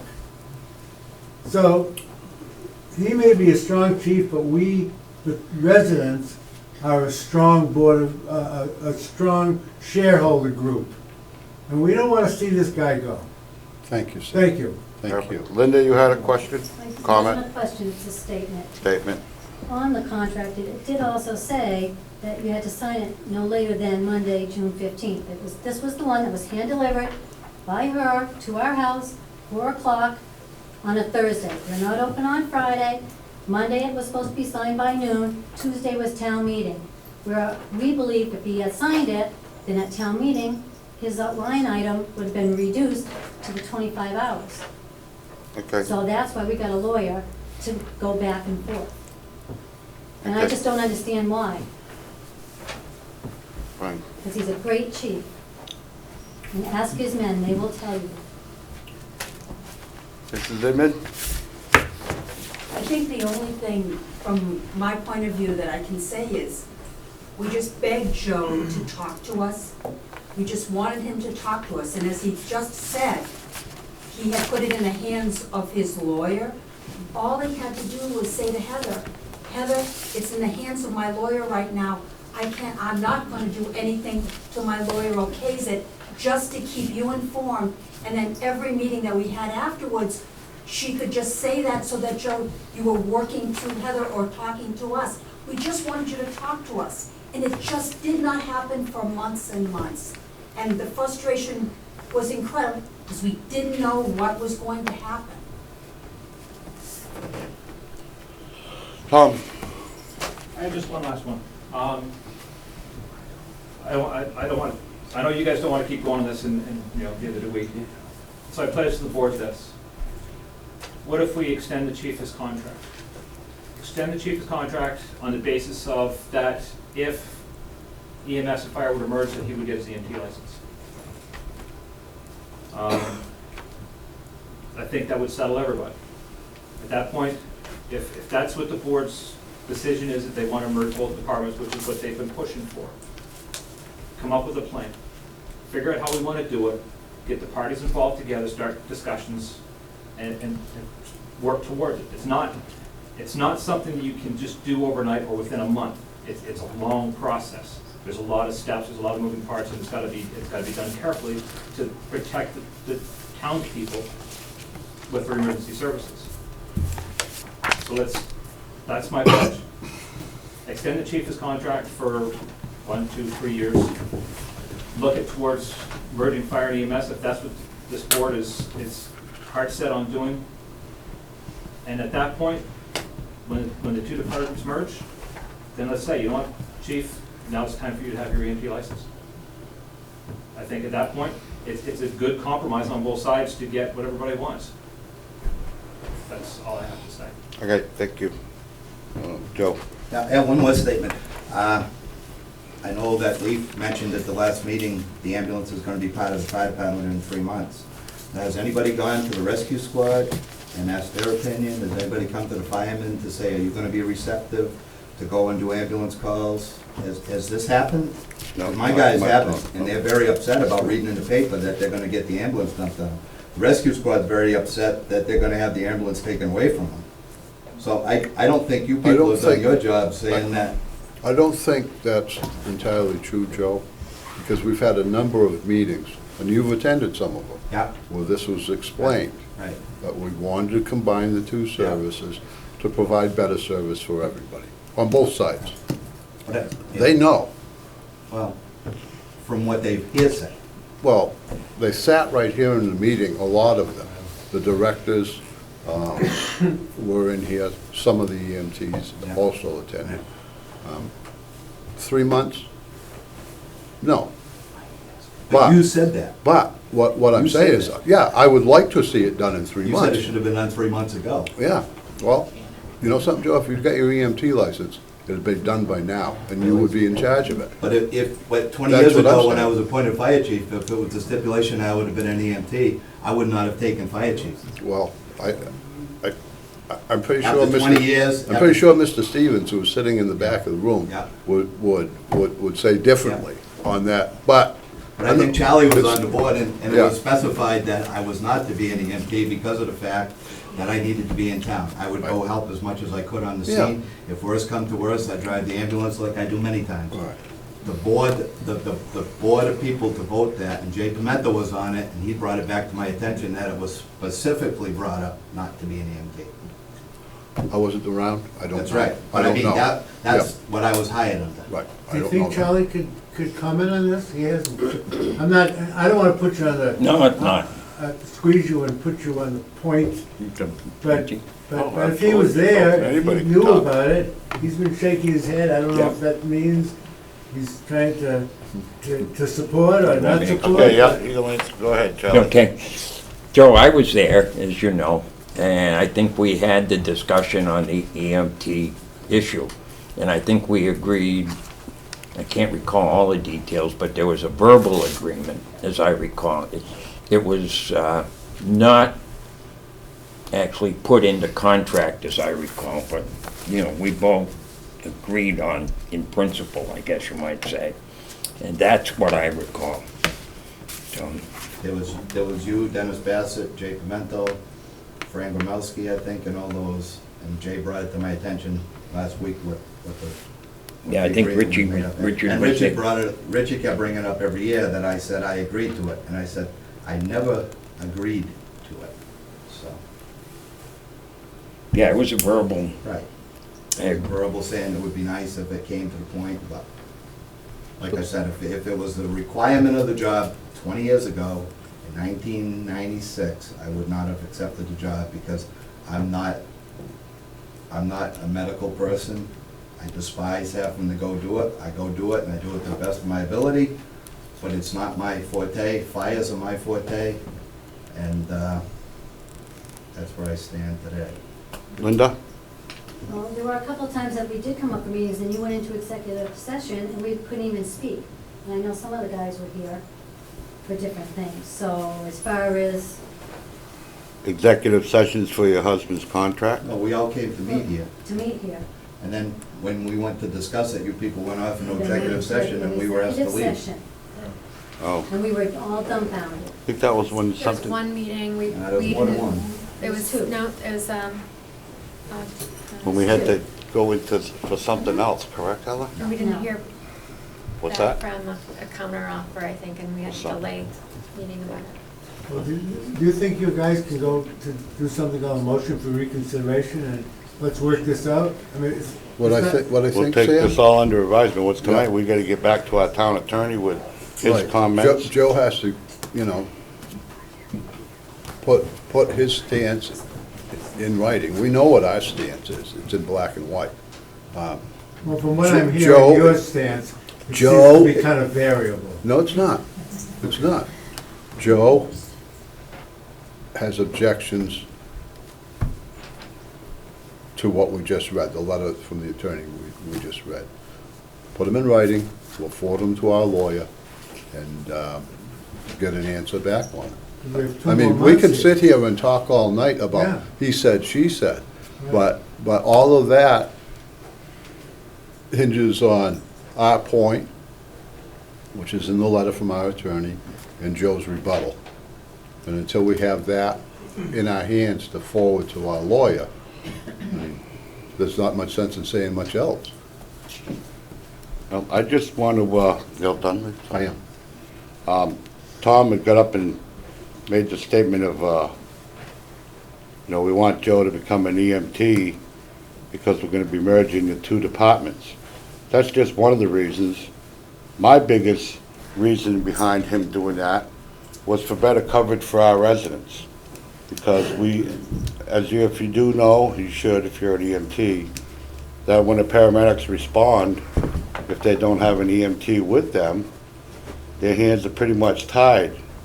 They can take, you know, accescocene, they can take blood pressure, administer oxygen, and that's about it. And, you know, Joe is 40 hours a week. He's around in the daytime when coverage is probably needed more than any other time, I would think, similar to the fire department. And on top of that, Joe responds to the ambulance calls anyways. So I thought him being an EMT would be a great asset to the town people, especially when we spend the money that we do for life-saving drugs, equipment, and paying the personnel like the paramedics, and to have an EMT respond with them, pretty much, it sure would increase it. All the time? Probably not, but it'd be a lot better than waiting for, now Tom, your wife has a problem or one of your kids and you gotta wait for somebody to come from Rutland because they can't do nothing. And I would be upset. You know, that was when I was looking at it, not just a part of, so there's more to it than just merging the two departments. I think as far as emergency response in town of Berwick, we do have a great system. You know, there's a lot of talk of, well, if we have a lack of EMTs or a lack of EMT coverage, then why are we covering 2 additional towns? You know, we have contracts with Hardwick and with New Braintree for coverage. Not Hardwick. I never knew we did one with Hardwick. Just New Braintree, Okay. and we were covering them under mutual aid anyways, Tom. Right. And not getting any money out of it. So we signed a contract with them, so when we go, we get paid. Right. So even if our ambulance is gone, you know, as far as the chief being an EMT, he can only act as, you know, to a certain extent as an EMT. If he's gonna be helping a paramedic, the paramedic is probably there by himself, which means at that point, if he's got an ambulance and the chief is gonna be acting as an EMT, then he has gotta leave with that paramedic and go to the hospital. Now we've lost our fire chief in town, who is our single only primary source for command and control at major situations in the town of Berwick. And one of the big examples was, actually 2 big examples lately, was the fire in, the big fire in New Braintree just a week or 2 ago. Our crews were called mutual aid. Our crews were first on scene. The fire chief was the one who started calling in mutual companies to help fight that fire. We had a 10-acre brush fire. Joe's first one on the scene. Everything to him is second nature. It's quick and it's fast, and we have the resources coming at us quickly. There's myself, Jason, a few guys on the, and even Sean that are on the town DPW. We have an idea of those resources, but it's not second nature to us. That's the one man that we look for to take control of the scene so the rest of us can do our job. You know, we wouldn't ask the police chief to be an EMT and help with the paramedic system. You know, that police chief is there for police protection, just as the way that most of us in town look at the fire chief as the person for fire protection. With that, you know, that being said as well, there are other of us in town that are EMTs that, if needed, can be toned out and respond and assist EMS at any given point in time. So it's, if he's an EMT, is there a benefit? Yeah, there's a benefit, but what are also the risks? What are, you know? So when do you think one of the biggest risks is him not being in town? Absolutely. I So believe- did you think Chief Rogowski doesn't leave town at all? No, As a I- matter of fact, in the last month, Tom, the chief has volunteered to go drive the ambulance for him, so he's leaving town by his request to go do that. I was requested by the ambulance, they needed a third. No, really? actually, Joe, I was Who sitting said there that? listening to the scanner, you came on and you called him, and I do believe it was Hubbardston or something, it was an out-of-towner, and you Oh, asked Hubbardston came to you Barry, asked if you would, yes, if they needed a driver, and they said, no, thank you, we need an EMT. And we will pick one up on the way. Hubbardston was And you just transporting stated from earlier, Stetson Hall. can I finish talking, Mr. Yes, Rogowski? You sure. just want to keep talking over me. Thank you. You stated earlier that you drive the ambulance for him, so, you know, Can I speak in my defense on that one? Go ahead. Stetson Home, of course, our ambulance was out of town. Stetson Home called for an ambulance. Hubbardston sent their their EMT and paramedic. Upon loading the patient became combative, and they needed somebody, they needed 2 people in the back, and they didn't have them. I offered to help them so they could subdue put their 2 male medics in the back, so none of them got injured. And that was why I offered that. Because I was worried about the safety of the 2 Hubbardston firefighters. perfect. Jonathan? Just a little thing. So how we're going mutual aid all the time in the Braintree and stuff like that, why doesn't the ambulance do a callback system? So like they bring EMTs here right away, so you're not waiting for Rutland to come when they have a call. Because when we leave for a fire, Joe has another town come right away to the station, so the town's covered. I don't know, you'd have to ask the people who run the rescue squad. We don't run it. We have directors who run that. That would be probably, I would say, up to them, or the captain, or Charlie, or somebody like that. Scott? Given the miscommunication, we'll call it, in the town over the past year, and the fact that Joe wasn't involved in communication with the board, he is here today. So in what way would it benefit the citizens, taxpayers, and voters to hire someone from the outside versus entering into talks with Joe at this point and potentially continuing him in his current position? What harm would it do, you said? No, how would it benefit Oh. the citizens of the town to now go outside and find a chief on the outside? It would not benefit, it would be detrimental. Oh, that's Sam's opinion. Yep. I'm just looking as a voter, how does that benefit me? I vote. How does it benefit me now to go, as it was pointed out earlier, to an unknown when I have a known who served the town for many years? How do we explain that to the voters and the citizens of our town, to explain to them why we've turned down the chief, regardless of the miscommunication, because we've established that. If we look at today as a fresh day, how do we look at them and say we benefit if we go over here versus continuing with our chief? I think, Scott, it's because what we've been talking about all along, combining the two services, ambulance and fire together, which 90% of the towns in Massachusetts are. That's how they're set up. The How does that benefit, the benefit to going, That's gonna be more expensive if you hire someone with higher qualifications. They're gonna come in wanting a higher salary, I guess. when you add all the salaries up that we're paying out now, you could hire 2 people. So the plan is to discharge someone on the EMT side or EMS side and have the fire chief appointed? The plan is to have it, I guess you'd call him a director, you know, to run both. Now, whether he's a fire chief that runs both, and that's probably what it would have to be, because that's how most of the towns are set up. Whoever it is going to be at least an EMT, if not a paramedic, firefighter slash. Which I can only assume is gonna be exponentially more expensive than hiring someone who's a non-paramedic. Well, if you hire an EMT, right. Oh, you mentioned A lot of towns, take Hubbardston, they run full-time firefighter, paramedic. So in what way does that higher cost benefit the taxpayers? With increased coverage. And I don't think that the cost is going to be that much greater, if it's greater at all, when you add up, you know, the fire chief's salary, the director's salary down there now. So will that director be terminated if that, Yeah. if this person comes in? Yeah. And is that the plan? Is there an actual plan in place within the town for that? No. So we don't That's really why, know. like we were saying, we're gonna hire somebody, get the 2 organizations together, all right, set up a working model based on other towns in the area, and say, this is how it's going to run, these are what your jobs are going to be. Sure. You know? I understand what you're saying, Yeah. I do, I understand org charts and all that. Right. But I still am not seeing the immediate benefit, or at least a planned detailed benefit to the taxpayers by hiring outside versus continuing on, at least for the time being, even on a temporary contract for our current chief. I think if you look at dispatch, we regionalized dispatch.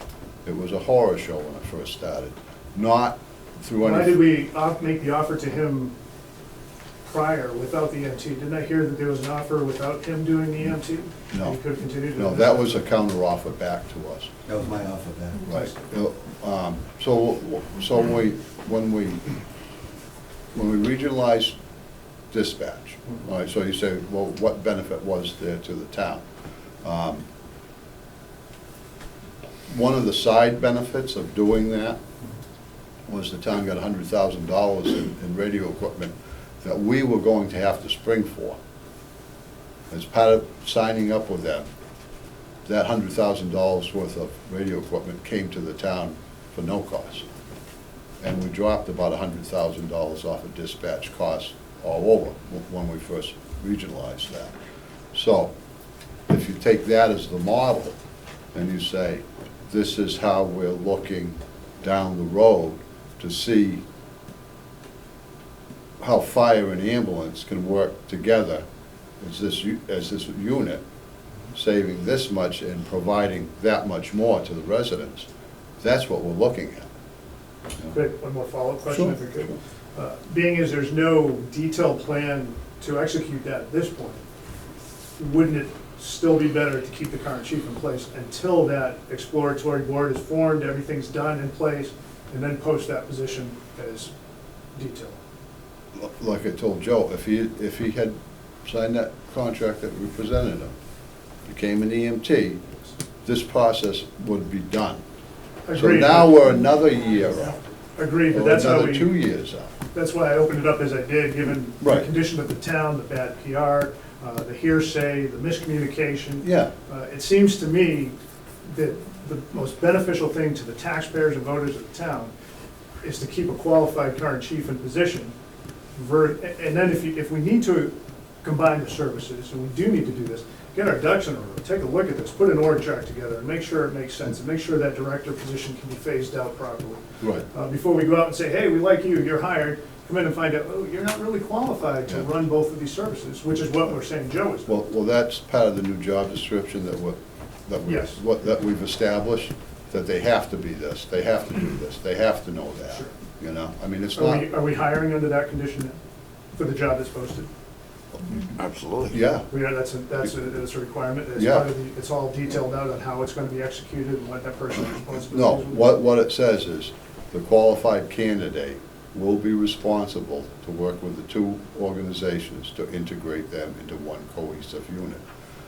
What we're looking for is somebody who has experience doing both. I mean, that's what you would look for. Sure. Now, whether you get somebody that is 30 years experience, you know, and is a paramedic plus a firefighter, or you get a guy with 10 years experience who's an EMT, but he's also come up through the ranks in the fire department, so he can do the job. That's what we're looking What for. about somebody with 40 years experience and has worked with the EMTs for that amount of time? If he was an EMT, yes. Thank you. Joe, go ahead, Joe. You're in competition with your wife. I just want to say one final statement. I just feel, as a fire chief, I'm being held hostage to supplement the rescue squad's downfall. I have nothing but good to say about the rescue squad, but in my 20 years as being fire chief, I've worked hard to keep our numbers up. So when there's a call in Barry, we're always able to provide the citizens of Barry with adequate response. I don't know, and I don't know what happened on the rescue squad side. They used to have a ton of people, now they have nobody. Why is it my fault that they cannot muster people to be EMTs? And I feel that I'm being held hostage because of their deficiency of recruiting and retention of people. Like I said, I've worked out over 20 years to maintain the numbers in the fire service and the quality of the firefighters that respond to fires in Barry. And we got a heck of a department, and the guys work real hard. Now, are these EMTs and paramedics gonna be firefighters? They're gonna go out and get their firefighter one? I don't hear anybody saying in the daytime when it's only me and somebody else, why aren't those paramedics or EMTs coming to help me? It's, when they're down on help, I should be going to help them. Taken away from the fire to give to the ambulance. Now, I don't think, as a taxpayer, I don't think that's right, number one. Like I said, that's just, I feel I'm being held hostage for the deficiencies on the other side of the, which have no control over. The ambulances come under the police department. The police department has 2 officers and a chief on during the day. Why doesn't one of them have to be a EMT? And I think that would make more sense if the ambulance, if the police plate, the plate on the ambulance say police. Linda? And I'm passionate about this issue, not only because it's Joe, but because of my guys. And for the reason is, if you merge, it's not gonna happen overnight, for one thing. he's gonna be retiring in a year or two was the plan. You think you would have met with him and said, gee, Joe, we know, and don't give me that about, we got this letter first. 25 hours was the final negotiation before you wanted to talk to him and say to him, you know, what can we do to better, or for the next chief when you retire? Give us some input. Help us merge these two departments together. 25 hours a week is what set this off. Wasn't the EMT, yes, part of it, but that's two whole departments that takes a while to merge. And he keeps these guys safe. My son, my nephews, all these guys are brothers. They're like my kids. I've seen them grow up on the department when they would come with their fathers. Not only has he been in town on the department 40 years, I've been on the department for 37. And I care about what happens to them. And a new chief doesn't know the hydrants, the trucks, how they're Mickey Mouse some of them together. As you know, those trucks are very old. The stations, they don't even have a lot of the right stuff that they need. He knows who to call in and what to do. I'm worried about these guys. And you need to take that into consideration. You're talking lives here. And you also have how many EMTs on the fire department? Tone them out. Thank you. Jay. Been listening to this as part of my self-initiation. I had a chance to go down, and I'm trying to make the rounds, but it takes a little time. But I did have a chance to meet with some members of the rescue squad. It may have been 10 days ago now. And they were asking me about this issue and so on.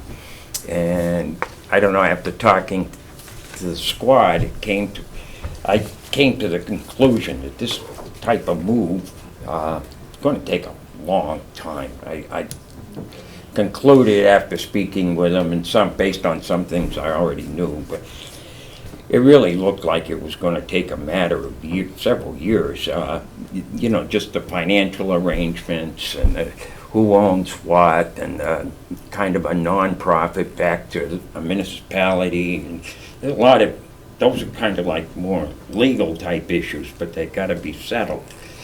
So, you know, they had some concerns about that, and I wasn't on the board, so I wasn't really privy to how much information flowed down to this one and that one. And the other comment I had, and maybe this is for Heather, I understand Joe signed that statement, and I was sitting here at a meeting, I don't know, a while back, and as I recall, the discussion centered around putting something together to go back to the chief, and that was after he signed whatever it's termed, the agreement, and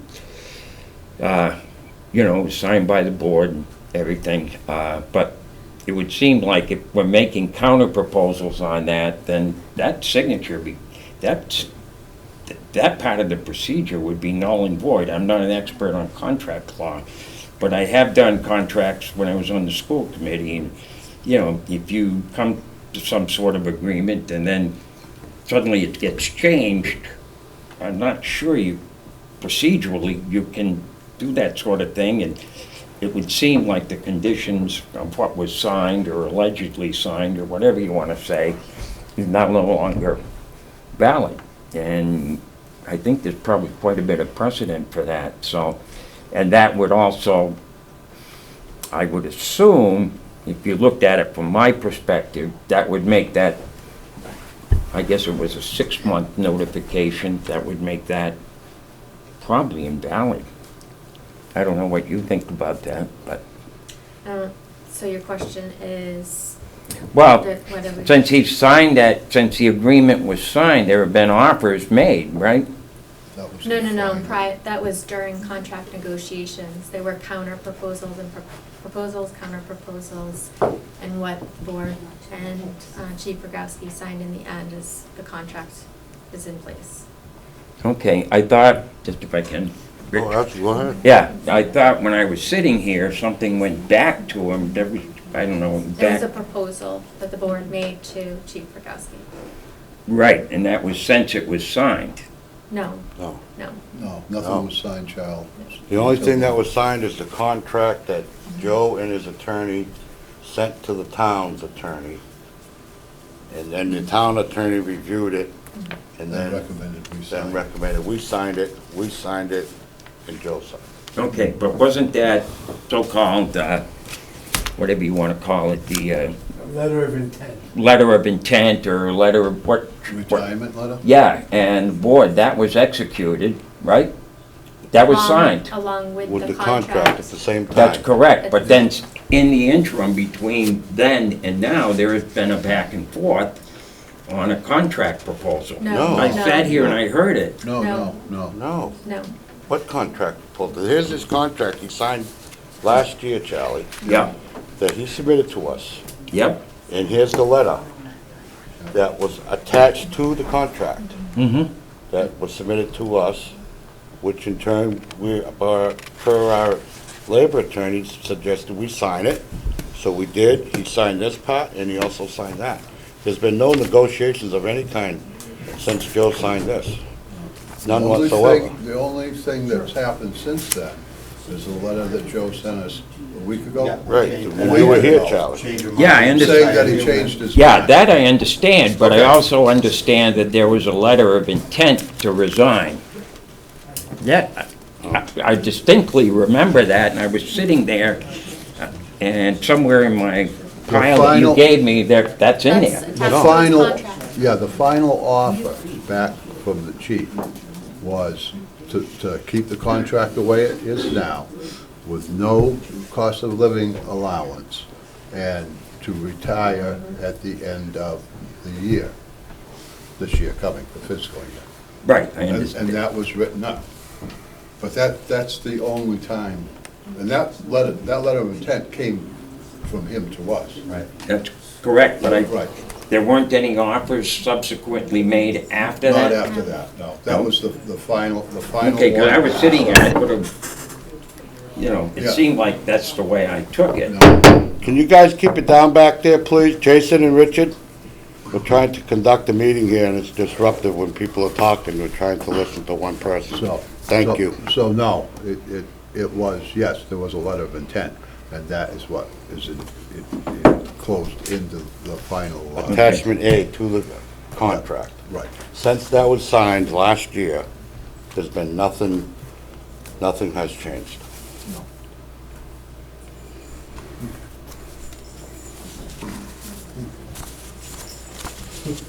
You don't have to wave, Linda, I No, can no see one's it. calling Well, you. there was a gentleman talking. I didn't, you finished. Yeah, And I was looking at my paperwork, chief. Go ahead.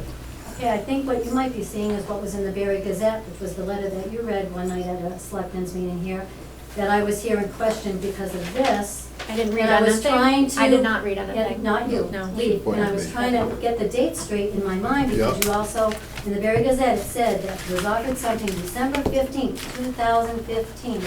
And it was another contract, and I came home and I said, and that was the one that said he would get full pay and pay for his full thing, and that never happened.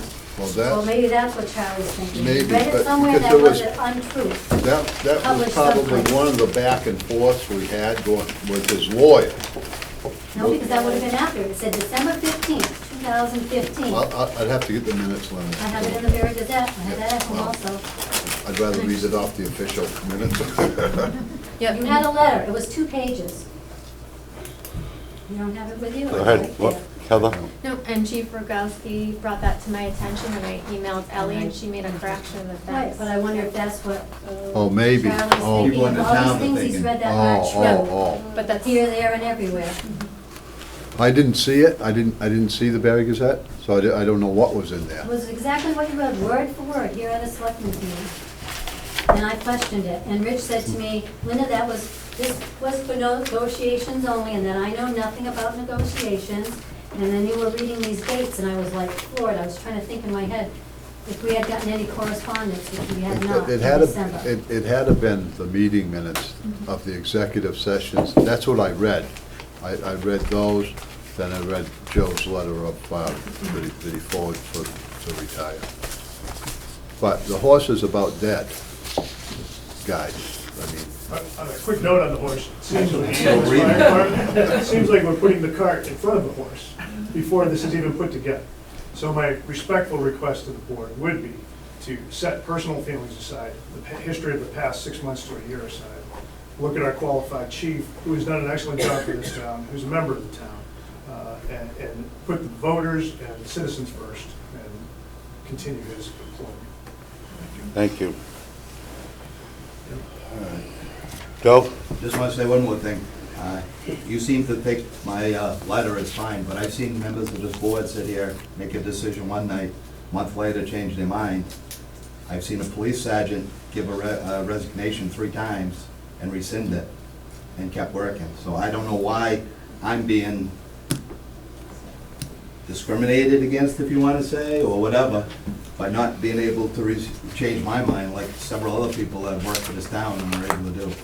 As far as I know, Joe, the sergeant never submitted a letter of resignation. He submitted letters for leave of absence, I do believe it was. Yeah. And he rescinded it. Yeah, and rescinded them. And the other people that you're talking about, I don't I heard recall Leaf that. sit right here, and when you and Kathy were voting to get rid of Eric, Leaf sat right there and said, I'm in favor of keeping him forever. Correct. 2 months later, he flip-flopped and said, out. Well, several things happened in the meantime. Well, but several things have happened here. I gotta ask you a question, Joe. You got Yes. some people in here that have asked to reinstate your contract, give you another contract. We know we have to talk with our town attorney about Yeah, what you yeah. stated earlier. If the town was to do that, would you be willing to become an EMT? If you're gonna merge an ambulance, I'll take my EMT class, Say as we long weren't- as you're paying me Say we to w- take say we any weren't gonna hours. merge, say we were not gonna merge the Well, ambulance. then, I don't have to be. So I'm just asking you a question. If the As ambulance a was part of the fire fire chief- department, I would be an All EMT. right, when you get done, I'll finish.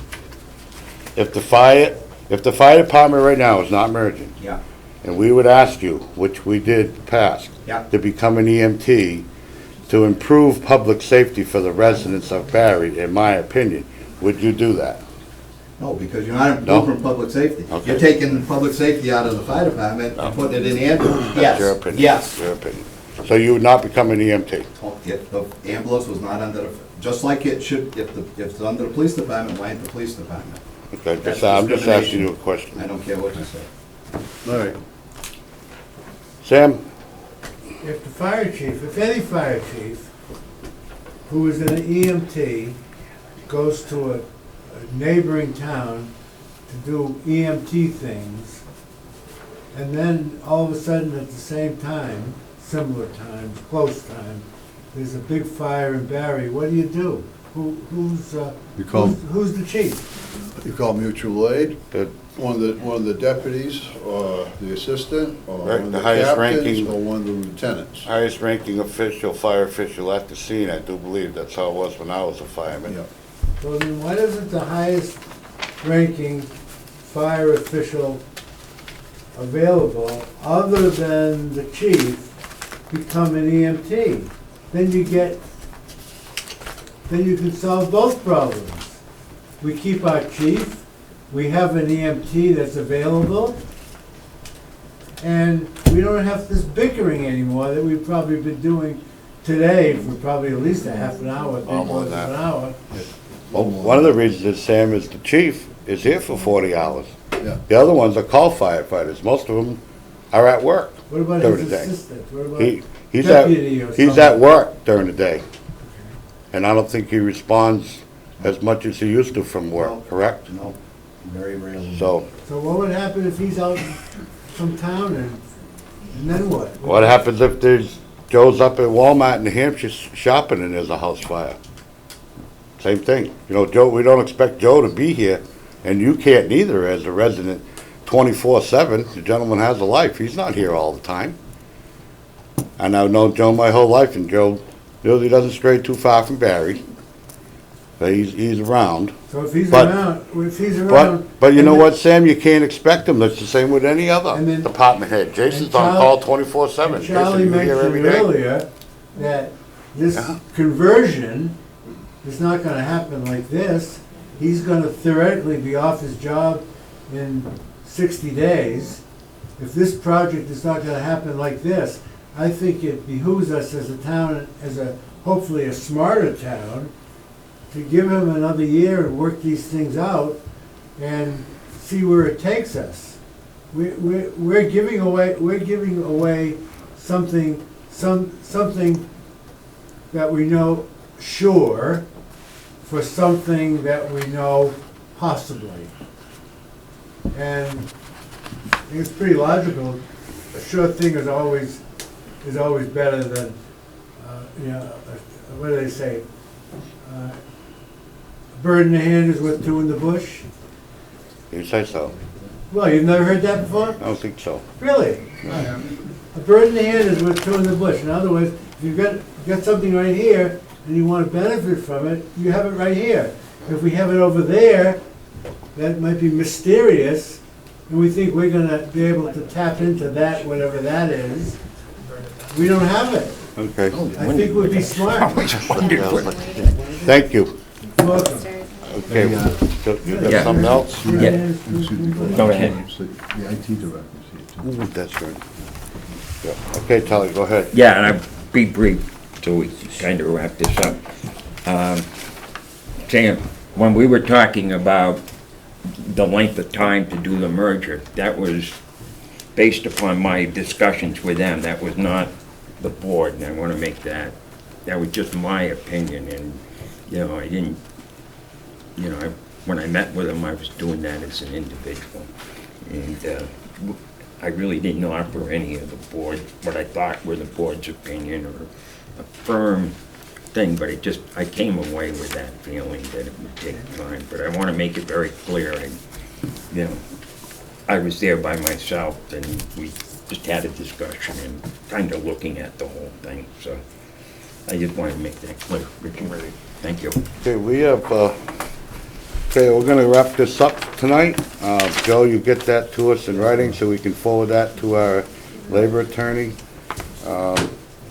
Appreciate everybody coming with their comments tonight. Okay, next we have to get a report from our IT director. Is he still here? I don't see him up there, but He probably got a little He's probably nervous. just upstairs. I texted him. Yep. Okay.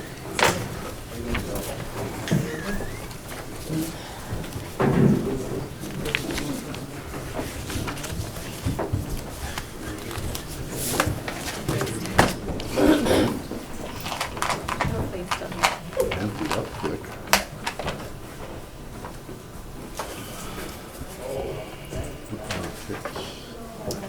There he is. There he is. Come on up. Where the hell you been?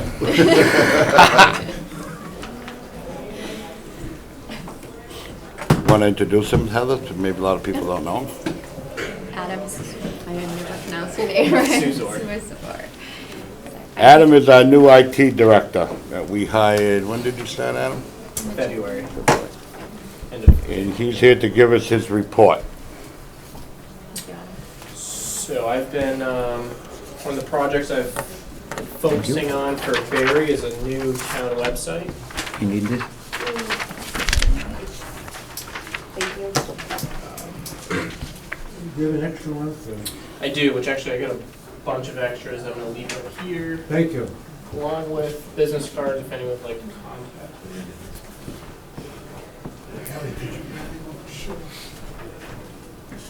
Actually,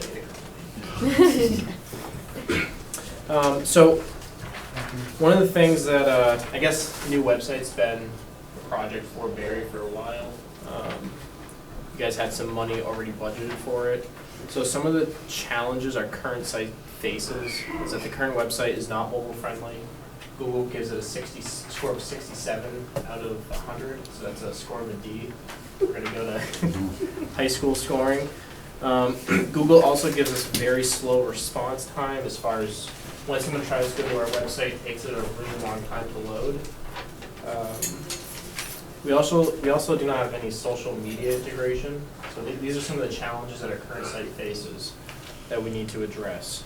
So our new website's goals is to develop a brand for the town. And that's just to start to brand letterhead, website, business cards across departments. So that way there, when you receive something from the town of Barry, you know it's from the town of Barry.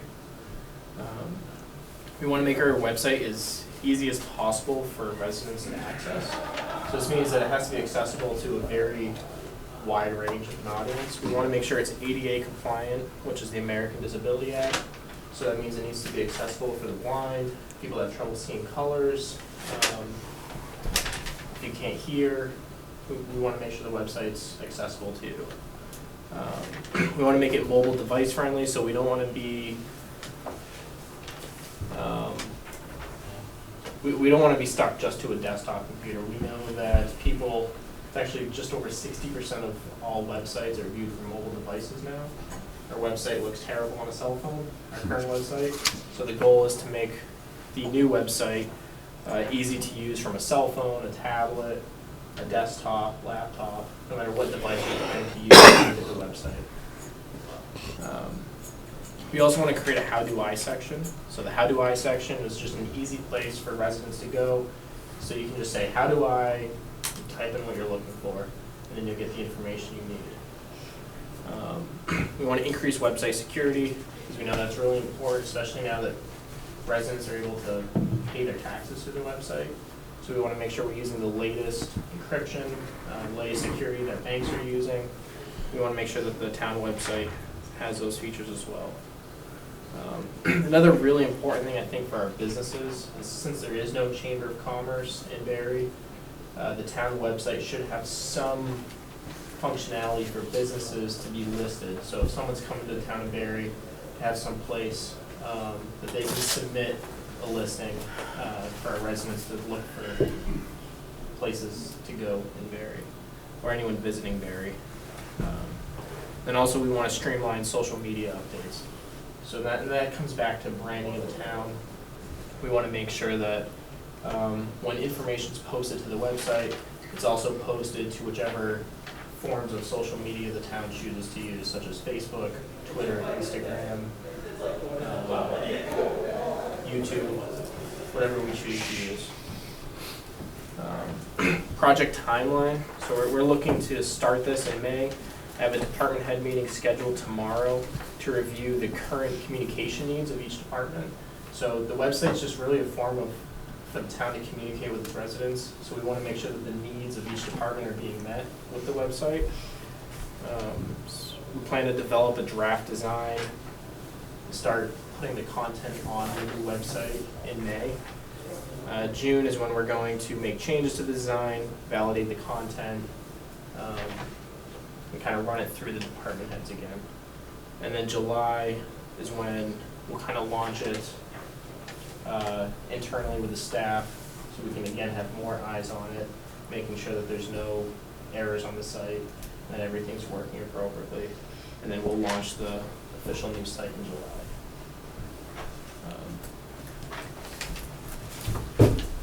So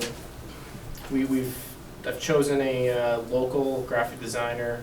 Their company is Motionless Visions. They're based out of Paxton. So I think that's one of the benefits. I'm trying to make sure that we go local with this. This is also, we're using a local photographer. This is going to be done alongside with Rutland. So Rutland's going to be redoing their website alongside Barre, which adds some cost savings. It helps wrinkle out any issues that we may have. So we're going to learn together. But yeah, so I don't know if there's any questions that people have or any feedback. I'm open to any feedback as far as how you feel the Barre website, what should be on the Barre website, what type of information you'd like to see. I did put my contact information on this piece of paper, which I'm big on social media, so I have a public Facebook page, Instagram, and Twitter. So if anyone's on social media, they can find me. I use the hashtag BarreMA. So if you're good on social media, you know how to search hashtags. And I posted a link to this document on there as well. So this document is on the web. I'll probably throw it on the Town of Barre website for people to review. But it has my contact information on there, my phone number, email address, and then I also put my Twitter username. I'm open to anyone contacting me, whatever is easiest for them. Something that I mentioned. I don't recall her name, is Tricia that's with Central Mass? Trish Settles. She mentioned at one of the meetings recently about grant monies to help start up again a Chamber of Commerce or a Barry Business Association. I'm wondering if any of that monies that may be allotted for that could help you with designing your website. There's something going on with that, and they're looking to get all the businesses involved. You may already know about it. Yeah, no, I think that's something, because websites, as we know, everything with technology changes so fast. The website's never gonna be this project, that we're not gonna finish it this year and then never talk about the website for 5 years. It's gonna change. So the website, so right now, we're trying to get a lot of the grunt work done. But like you said, is we can look at grant opportunities to help fund the continued maintenance of the website, the continued outreach to businesses too, to help the dairy businesses, to help any community events get their word out too. That's part of her proposal, was to reach out to the businesses, to get everybody on board, to get, like social media involved with them, Yep. which is a good thing. I think that's a good idea. I'll reach out to. Yeah. I can put you in Heather knows contact who with it her. is. Good. Thank you. Got your hands full. Yep, go ahead, Charlie. Yeah. You asked for some opinion of what might be on there. Is that I wrote a letter to the select board, I gave everybody a copy, and on the second of the last page, a suggestion about the administrative department, monthly reports as to what's going on, what isn't going on, what has been going on. So if you want to access that letter, my name is Lipson, Lipson, and you may be able to read it. And I don't have a smartphone, so I don't do any mobile devising. However, I do still type. Yep. And still write a letter. I'll definitely take a look at that. There's some things that maybe not be relevant, but there may be some things that people would feel important to be an inclusive town rather than an exclusive town. Thank you. Charlie? Yeah, I just have a question. As you develop this, do you work with all the town employees or just department heads or? So right now, I'm gonna start with department heads. Okay. And then I plan to reach out to everybody, because I'm, like I said, I'm open to anyone's feedback. Okay. So the select board, any committees that we have, any residents. Okay. That's why I tried to throw my contact information on there so we can, so anyway, whether you like calling me, you can also text that number, it's my cell phone. Email, Twitter, like I said, I have a public Facebook page, which is one that you like, so it's not one that you friend me. So whatever's easiest for people to communicate with me. Because it should be something that represents Barry. Okay. Okay. That's an interesting name, Motionless Visions. Well, the graphics don't move, so I What? guess that's, so the graphics don't move, so I guess that. Yeah, I kind of thought it might be that, but I'm not, if you take it literally. Anybody else have any questions or comments for Adam? Adam, I want to thank you for coming and giving that presentation you just did. Yep. And I also would like to add to it that since Adam has come aboard, we've received many compliments on his work and what he's accomplished in a short period of time that he's been here. And keep up the good work, and things are going pretty good. Thank you. Thank you. Thanks, Adam. Okay.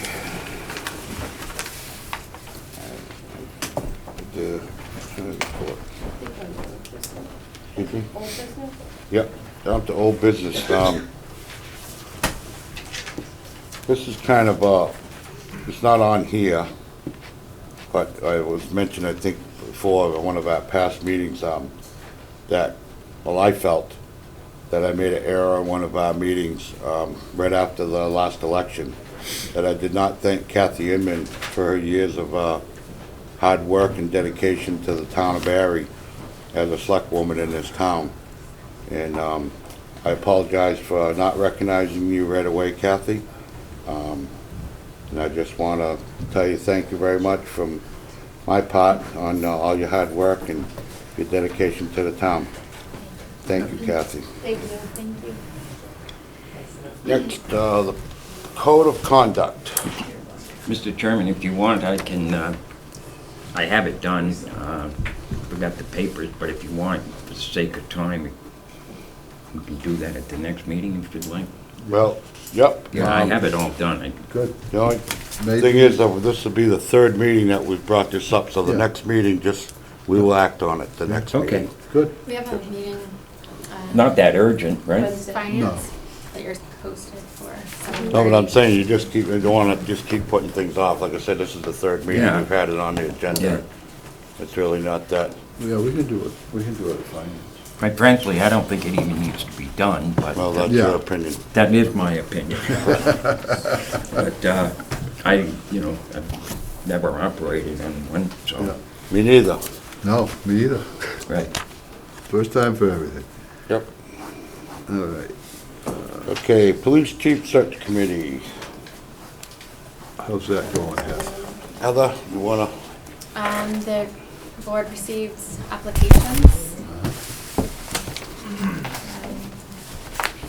How many in You total? want- How many in total did we get there?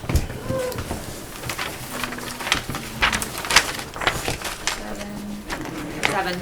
7.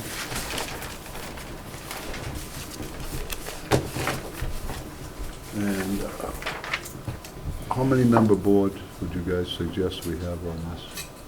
3, 5, 7? 5, I would think. 5? That's I was fine. thinking, I had thought 7, but that's, if you get, well, that's up to you. I'm trying to think what we had the last time with the town administrator.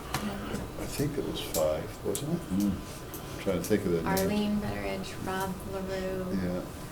Carol Goldsmith, John DiPilato, Paul Cranston, I think. Yes. I can't think. We could let them start if they thought they needed extra. Yeah, well, maybe that would change it, I don't know. It may not be that good of an idea. Well, one thing, if you put down the 7, you don't have to That's worry a- about weeding anybody out and getting some Yeah, you're people all upset lined with up. you. Right? So that's our first decision we need to make, is how many members do we feel we need to be on here?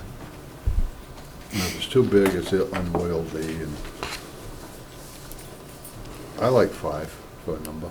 All right. Charlie? Yeah. 5. So do you want a motion for that, Heather? Yes, you'd have to include it. Like Yeah. if you're gonna adopt the charge of the committee. Yep. Include it into the, Yep, that charge was in our folders, correct? correct. Did you see that, Charlie? No, I haven't seen it, but Okay. I'll take a look. I Yeah. just walked in before the meeting, but I'll go over it. So I will make a motion that we set the number of applicants to be chosen for the committee at 5. Second. All in favor? Aye. Aye. Okay. Unanimous. So now we have to accept that charge, correct? Correct. Hey, Charlie, you haven't reviewed that? No, I haven't, but I haven't read it either. Okay. I don't have it in my folder. Unless it's It in was my, handed out at the last meeting. Right. I might have put it in the other folder. Okay. I got the police chief search committee. Okay. That's Yes. it? Yep. This is it? That's Okay. it. All right, oh, okay. That's the one with, we had to change some grammar and. Oh, I read, yeah. Yeah. Yes, I did. So this is where it goes, right? Right. 5. Okay. If you want to amend your vote and do 2 alternates. Yeah, 5 members with 2 alternates, so if Okay. there were, Oh, good idea, Heather. So amend that motion, Lee? Yep, so amend the previous motion to include 5 regular members and 2 alternate members. Second. All in favor? Aye. And I will make a motion that we accept the charge of the Barry Police Chief Search Committee with those recommendations, with those motions included. No second. All in favor? Aye. Aye. Kelly? No, no. Yeah, I second it. No, a vote. Yes. Okay. Yeah. Unanimous. you have to appoint, Excuse me? you have to appoint, Yep. Now we have to do you want me to appoint the pass this along? Yeah. 5 full members and 2 alternate members. So I will put the ones I think are full here.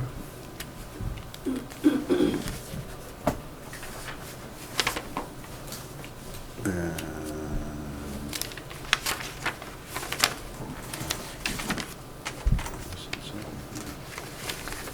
oh, there we go.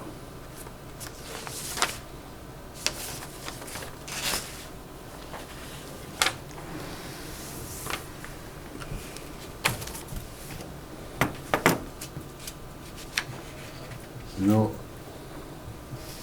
I'll label them. 1, 2, 3, 4, 5, 6, 7. And 6 and 7 will be alternates? Yeah. Is that, I don't know, I'm asking you. Well, you need 5 full-time and you need 2 alternates, right? Correct. There's 7. And there's 7 applicants total, correct? Yeah, I think you did.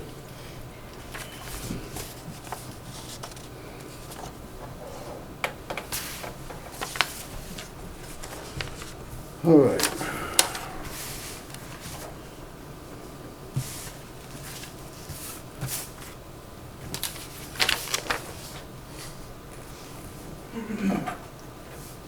So we have Gregory Devine,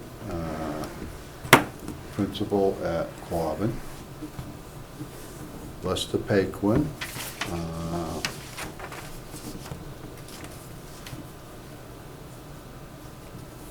who else? Richard Whippy, Steve Boudreau, who is the town administrator in Peterson.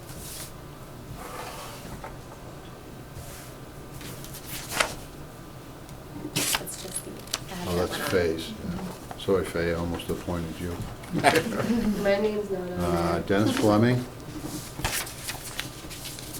Kathy Howard, and James Higgins. Who was the last one? Jimmy Higgins.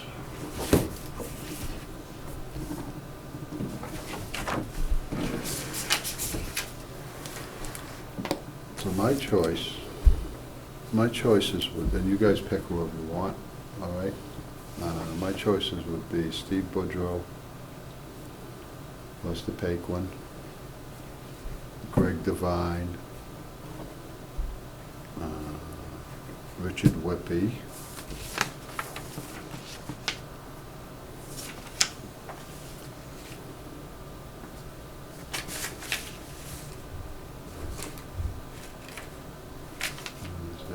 and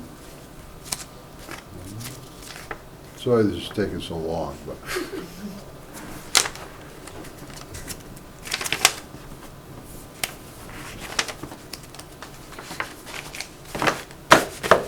and Kathleen Howard is full-time, and Dennis Fleming and Jim Higgins as alternates. That's my choices. You guys do what you want. Ally? Yeah, I think that's a good order, and we have good representation, different views, and we have good alternates. Yep. That's the I Sorry agree. about that. So you want to make a motion, Lee? Yeah, I'll make a motion that we appoint the people I just said, which are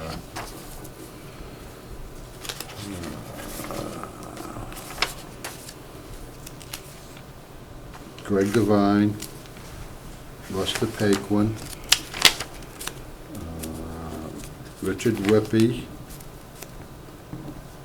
Steve Boudreau as permanent members, and... No, one more. One more. Kathy. Oh, Kathy, I'm sorry, Kathy Howard. And Dennis Fleming and James Higgins as alternate members to serve on the committee. And better make sure there's no pay. Hmm? This is volunteer, no pay. Yes, volunteers, no money. You got a second, Charlie? Second. Thank you. Okay, And motion's you're been certainly made. going to earn that. Motion has been made and seconded, so now we'll take the vote. Aye. Aye. I don't know if it's a problem with me voting for Kathy, so. You want to It was abstain on 2 to that? 2 to 1. Yeah. I just Okay. want to make sure I don't get myself in hot water. Yep, So 2 to 0. I abstained. okay. So, you're gonna reach out to these folks, Heather, and I will. Reach I out. think He a said- couple, he couple said- are. Couple of them are here, so. Yep. I'm ready. The chief is here. Oh, okay. So he's, The our chief- meeting ran late, chief, sorry. I know, I was out there. Yeah, Oh, for the full-time officer vacancy yes, fill? yes. Jason? Rich, I just have one quick question for you. Can you guys just explain to me the difference, whether it's a hiring committee for a police chief, but not a fire chief in the town? Is it different responsibilities, or what's the difference between the two positions? Seems to me they're very similar. I'm just curious of what the reason was behind that. What the reason for why we had one and For not one, the other? but not for the other, yeah. We felt that the board could handle the fire chief one a little easier than the police chief one. And I do believe also there was a recommendation made by that consultant firm to do an outside search like that, not just the board, so that's what we did there, All right, because of all the issues in that. yeah, all right. But there was no consultant firm talked to about fire chief's position? Oh, absolutely not. Right, okay, Absolutely not. thanks. So, okay, we'll skip down to new business and we'll, chief, want to come up full-time officer vacancy and filling of the position.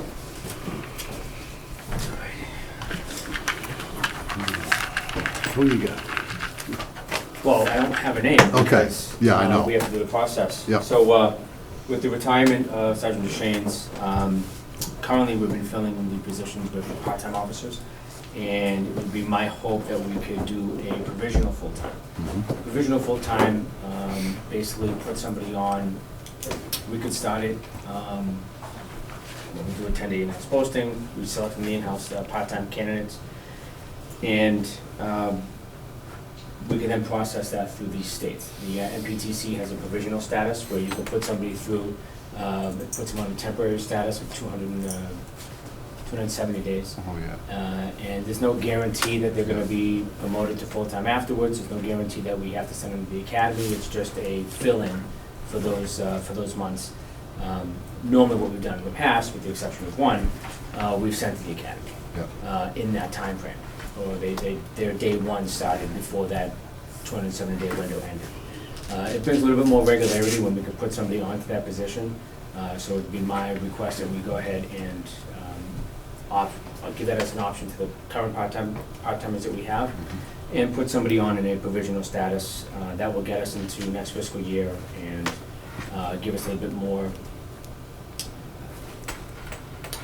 ability to decide if we're going to either put that person to the full-time academy or hire somebody from outside to be a full-time officer. Have any of the part-timers been through the academy? They've all Usually been to are. the part-time, none of them have been to the The full-time. Okay, good. So we would put them in as a provisional, Eric, and as they're working along, then we would figure out whether we're going to offer that position to the provisional, or if we're gonna reach outside Yeah, if or we- advertise for a position? If we want to offer to that person, we'd have to send them to an academy before the end of those 270 days. Before then? Yeah. Or have to we start could, the academy. or we could opt to advertise it and Um, hire somebody that's already been to the academy. Yeah. And how long was the academy? The academy, all we have to worry about is the academy start date. We want the academy to start before the 270 days are up. Yep. But the actual academy is over 800 hours, so I think it's 22 weeks, 23 weeks. Yeah. Now, don't we have a provision in there that if we put them through the academy, they have an agreement that they have to work for the town for so long? I remember something like that, right? Yeah, under Mass General Law, we're allowed to recoup the benefits, so whether we put a monetary value to that or an agreement that they work a certain amount of time. Right, that's Yeah, what we've it's done not in the past, It's not in the right? contract. Yeah, we've done it Well, in the past. it just protects us that we don't send them Yeah. to the Oh, yeah. academy, they graduate, come in and say, I'm going to work Yeah, hard, it's see my you 2 later. weeks, I'm leaving, yeah. Yeah, and it's worked out, every one of our officers that we've sent have fulfilled those hours or have paid the time. All right, with that said, I will make a motion to grant the chief's request to put on a provisional officer and to post that in-house. Yep. I'll second that. All in favor? Aye. Sorry you had to wait so long for that. Yeah. We just wanted to make sure that was covered. All right, good. That's it. Okay, thank you, Eric. Thanks, Eric. Thank you. All right, now, back to old business. Annual town report cover and dedication. We had a brief discussion about this last time. Have you folks come up with any determination of what you'd like to see? I thought it was all set. Oh, I didn't think it was. No? Whatever. No. I would like to see Benny Wetmore on it, but, Bob Wetmore, but he's my wife's uncle, so I can't really. Well, Leaf, before you spoke, I got it written down here. My thought was Senator Brewer on the front page. Yep. And inside a dedication to Dr. Pickens and Senator Wetmore.